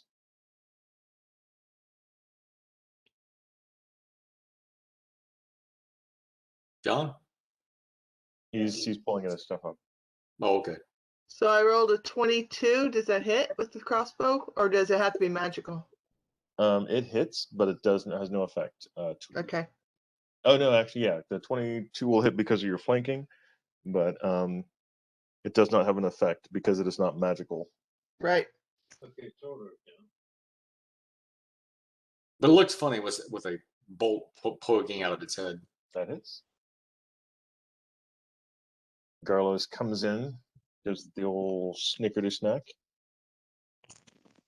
What is he snicking and snacking with? I'm just curious. I'm about to ask him. Oh, he's got a bastard sword. Bastard sword. Yeah, he's got a giant slaying bastard sword. What's your damage, Garlos? Okay. What's this? Clay. Roll damage. It's 3.5. You do a little bit. It's 1. Isn't it? What's the damage total? 2d8 plus your strength bonus. Yes. It's going to be 12. That is exactly what you guys needed. Garlos comes in from the side and gives it the mightiest whack possible with the giant slaying sword. And the clay golem turns to him in surprise. Henry Munster. Never like clay golems. I have played clay golems more than once in my life. They never get a chance to go berserk. They have a 1% chance and per tell him to go try to be real quiet, attempts to go close his berserk. eyes in his mouth, It's and see what happens. ridiculously slow. They never go berserk. Anyway, he did not go berserk. He just went dead. The clay golem's eyes go blank and goes, and starts to fall into giant pieces of Play-Doh onto the ground. It had 2 hit points left. The damage reduction is 10, so everybody did 10 points per hit less than they thought they were doing, and John did 12. So you got it. The last 2 hit points, regardless. Yeah, and it has a haste effect, but not a spell haste. So that's why, because the effect only lasts for 3 rounds, and it can be done once per day. So it's not an actual haste spell by any means. That makes sense. Did the I just slow wanted to spell? make sure there wasn't some kind of Rakshasa behind the scenes. Oh, that's right. It was a slow spell. Who got hit by the slow spell? Was it Frederick? It was me. Yeah, Yeah. I was affected by Yeah. The slow spell was an actual spell, and that was an actual spell that the stone stone golem creates on everything around it every other round. I did not know that. Yeah. Every other round? Every other round. Huh. It's fucking nasty. You mean I should have rolled another fortitude deal to? No, it just it's only when it cast it. You were already slowed. So okay, all right. I got you. After you gotcha. Gotcha. Okay. All right. The golem falls to the ground. The elf cheers and then is suddenly realizes he's shouting and is like, "Oh shit!" Okay. He thanks you profusely, brave warriors, for your help, and goes in to check on the child. It's 10 o'clock, but what do you guys want to do? Frodrick's gonna pick up his hammer. I would, LJ's gonna pick up his other rapier. Okay. I would be down to pick up on the role playing next week because I'm operating on very little sleep. Understood. Roger that. I'm a little tired myself. Basically, the child is back in the safe arms of his parents.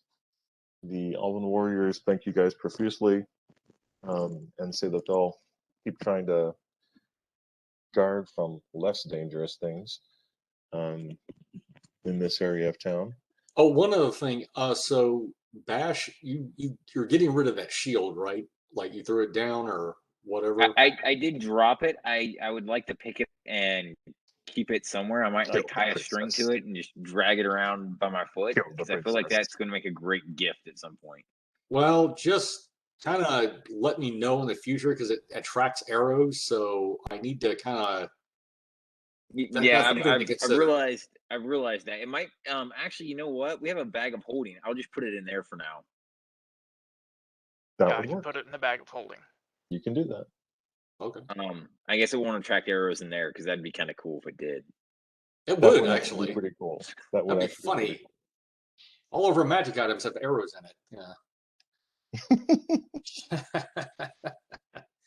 I don't know how insurance would cover that. Explaining that to State Farm. No! Okay, so here's the story. You get a diminutive. You get a familiar. Put this shield on it.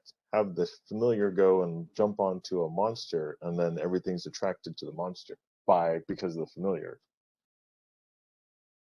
Yeah, but the familiar is going to get hit too, wouldn't it? Yeah, they're a dime a dozen. Right, love? What a low blow. My familiar is special. He is. I like V'ger. Oh my god, that'd be even funnier. No. You don't Give even know the V'ger the shield, make him invisible, and then he's attracting missile fire, but he's invisible, so they can't see him. Yeah, actually. That's interesting. Because he's invisible, but he's holding the shield, and invisible creatures that hold objects, the object is invisible too. Yeah. But they're still attracting missile fire because of the magic of the shield. That's an interesting idea. But it's just hitting the shield. That you can see the creature, that is whether they're holding the shield of attraction. Now, how do you protect V'ger though from the missiles incoming? With the shield. With the shield. Okay. All right. I like it. that could be a cool trick we could try next time. We could turn this to an advantage. I love it. I like it too. Good game, guys. Indeed. Good game. And gals.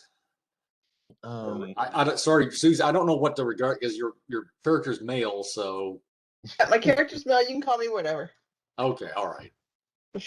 All right. I'm always used to being one of the guys, so it doesn't matter.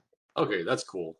I can tell you're very comfortable around us. So the elves go their own, go back into the house, and basically they're rearming and rearmoring and trying to distract any monsters from attacking the villagers. suddenly a Starbucks appears in the side of the village. All the monsters are like, "Woo." You see, then if I drink a cappuccino, will that counter the slow spell? It might Or actually. espresso? Yeah. A dispel magic would counter the slow spell. Okay. Y'all have a good night. Okay. Will do. We'll see you guys Alright. next week. Good All night. right. Good night. Next week. Yeah. Good night. Cool. Okay. Good night. Night. Victor, congrats on the doctoral program. Oh, thank you. Oh yeah, Thank you very much. congratulations. Yeah. Congrats. Yeah, I've been accepted to Ayoma's doctoral program to study herbs and herbal oncology support. So basically, I'll be going down to Austin for about a week every 2 months. Sweet. Oh, when's this start, Vic? July 17th. Okay. We'll miss a game later on this year, but it's going to be a minute. I did not know that you got accepted to a doctoral program. Okay. Sounds good, man. Yeah. This is definitely. When the news for that coming? Did that just happen? It just happened. I It just got happened. the letter Okay. today, actually. Yeah. Cool. Good. So yeah, it's been a pretty good thing. Okay. Cool. You guys did good. Well, thanks. Yeah, and we learned something about golems, didn't we? What not to do and what not to do. Yeah, golems were not something I was expecting. No, it's a little bit different today. That's a good experience. It's good to widen our horizons a bit. Yeah, Oh, man. I'm so used to fighting giants at this point. It's been a year of fighting giants. We have Yes, it killed has. just in the fire giant keep, I think we 80 or 90 alone. Yeah. If I'm not I've spent mistaken. the last like 3 months in that dungeon. Yeah. It's nice to have a break and do some other God. things, other role-playing type things for a while. I just think it's funny how like LJ shows up and he's like, I just wanted a fucking vacation. It sounds like a Scooby-Doo. They always try to take a vacation, but they always run into a mystery. And it's us middling adventurers that weren't for us. Swear to God, if LJ goes to the fucking Chanting Plains and it's not like a bunch of centaurs just having a good time and that's all, he's leaving. We go to the land of the centaurs, and then we notice like there's this strangely familiar fungus covering the flora, and we're like, oh fuck. Victor, I think That is I'm exactly gonna what use the happened. teleport scroll. I'm gonna grab everyone, use the teleport scroll, and we're going back to the fire giant dungeon and we're looking for a dragon. We're going to the fire giant dungeon for a vacation. Oh my God. I just love that you guys still got to the city and you're like, okay, I'm done with this. Can we go home now? Yeah. Hey, Dragon, tell you what, let's just call a truce and can we just all chill together in the dungeon and just drink it and watch bad Netflix and porn until 3 in the morning and order pizza out? Can we just do that? Yeah. Anyway. All right, guys, I'm going to go. I also have not had much sleep. All right, guys, you get some rest. I'll talk to you soon. Okay, All take right, care. see Good y'all game. around. Good Well done. game. Okay, Well bye-bye.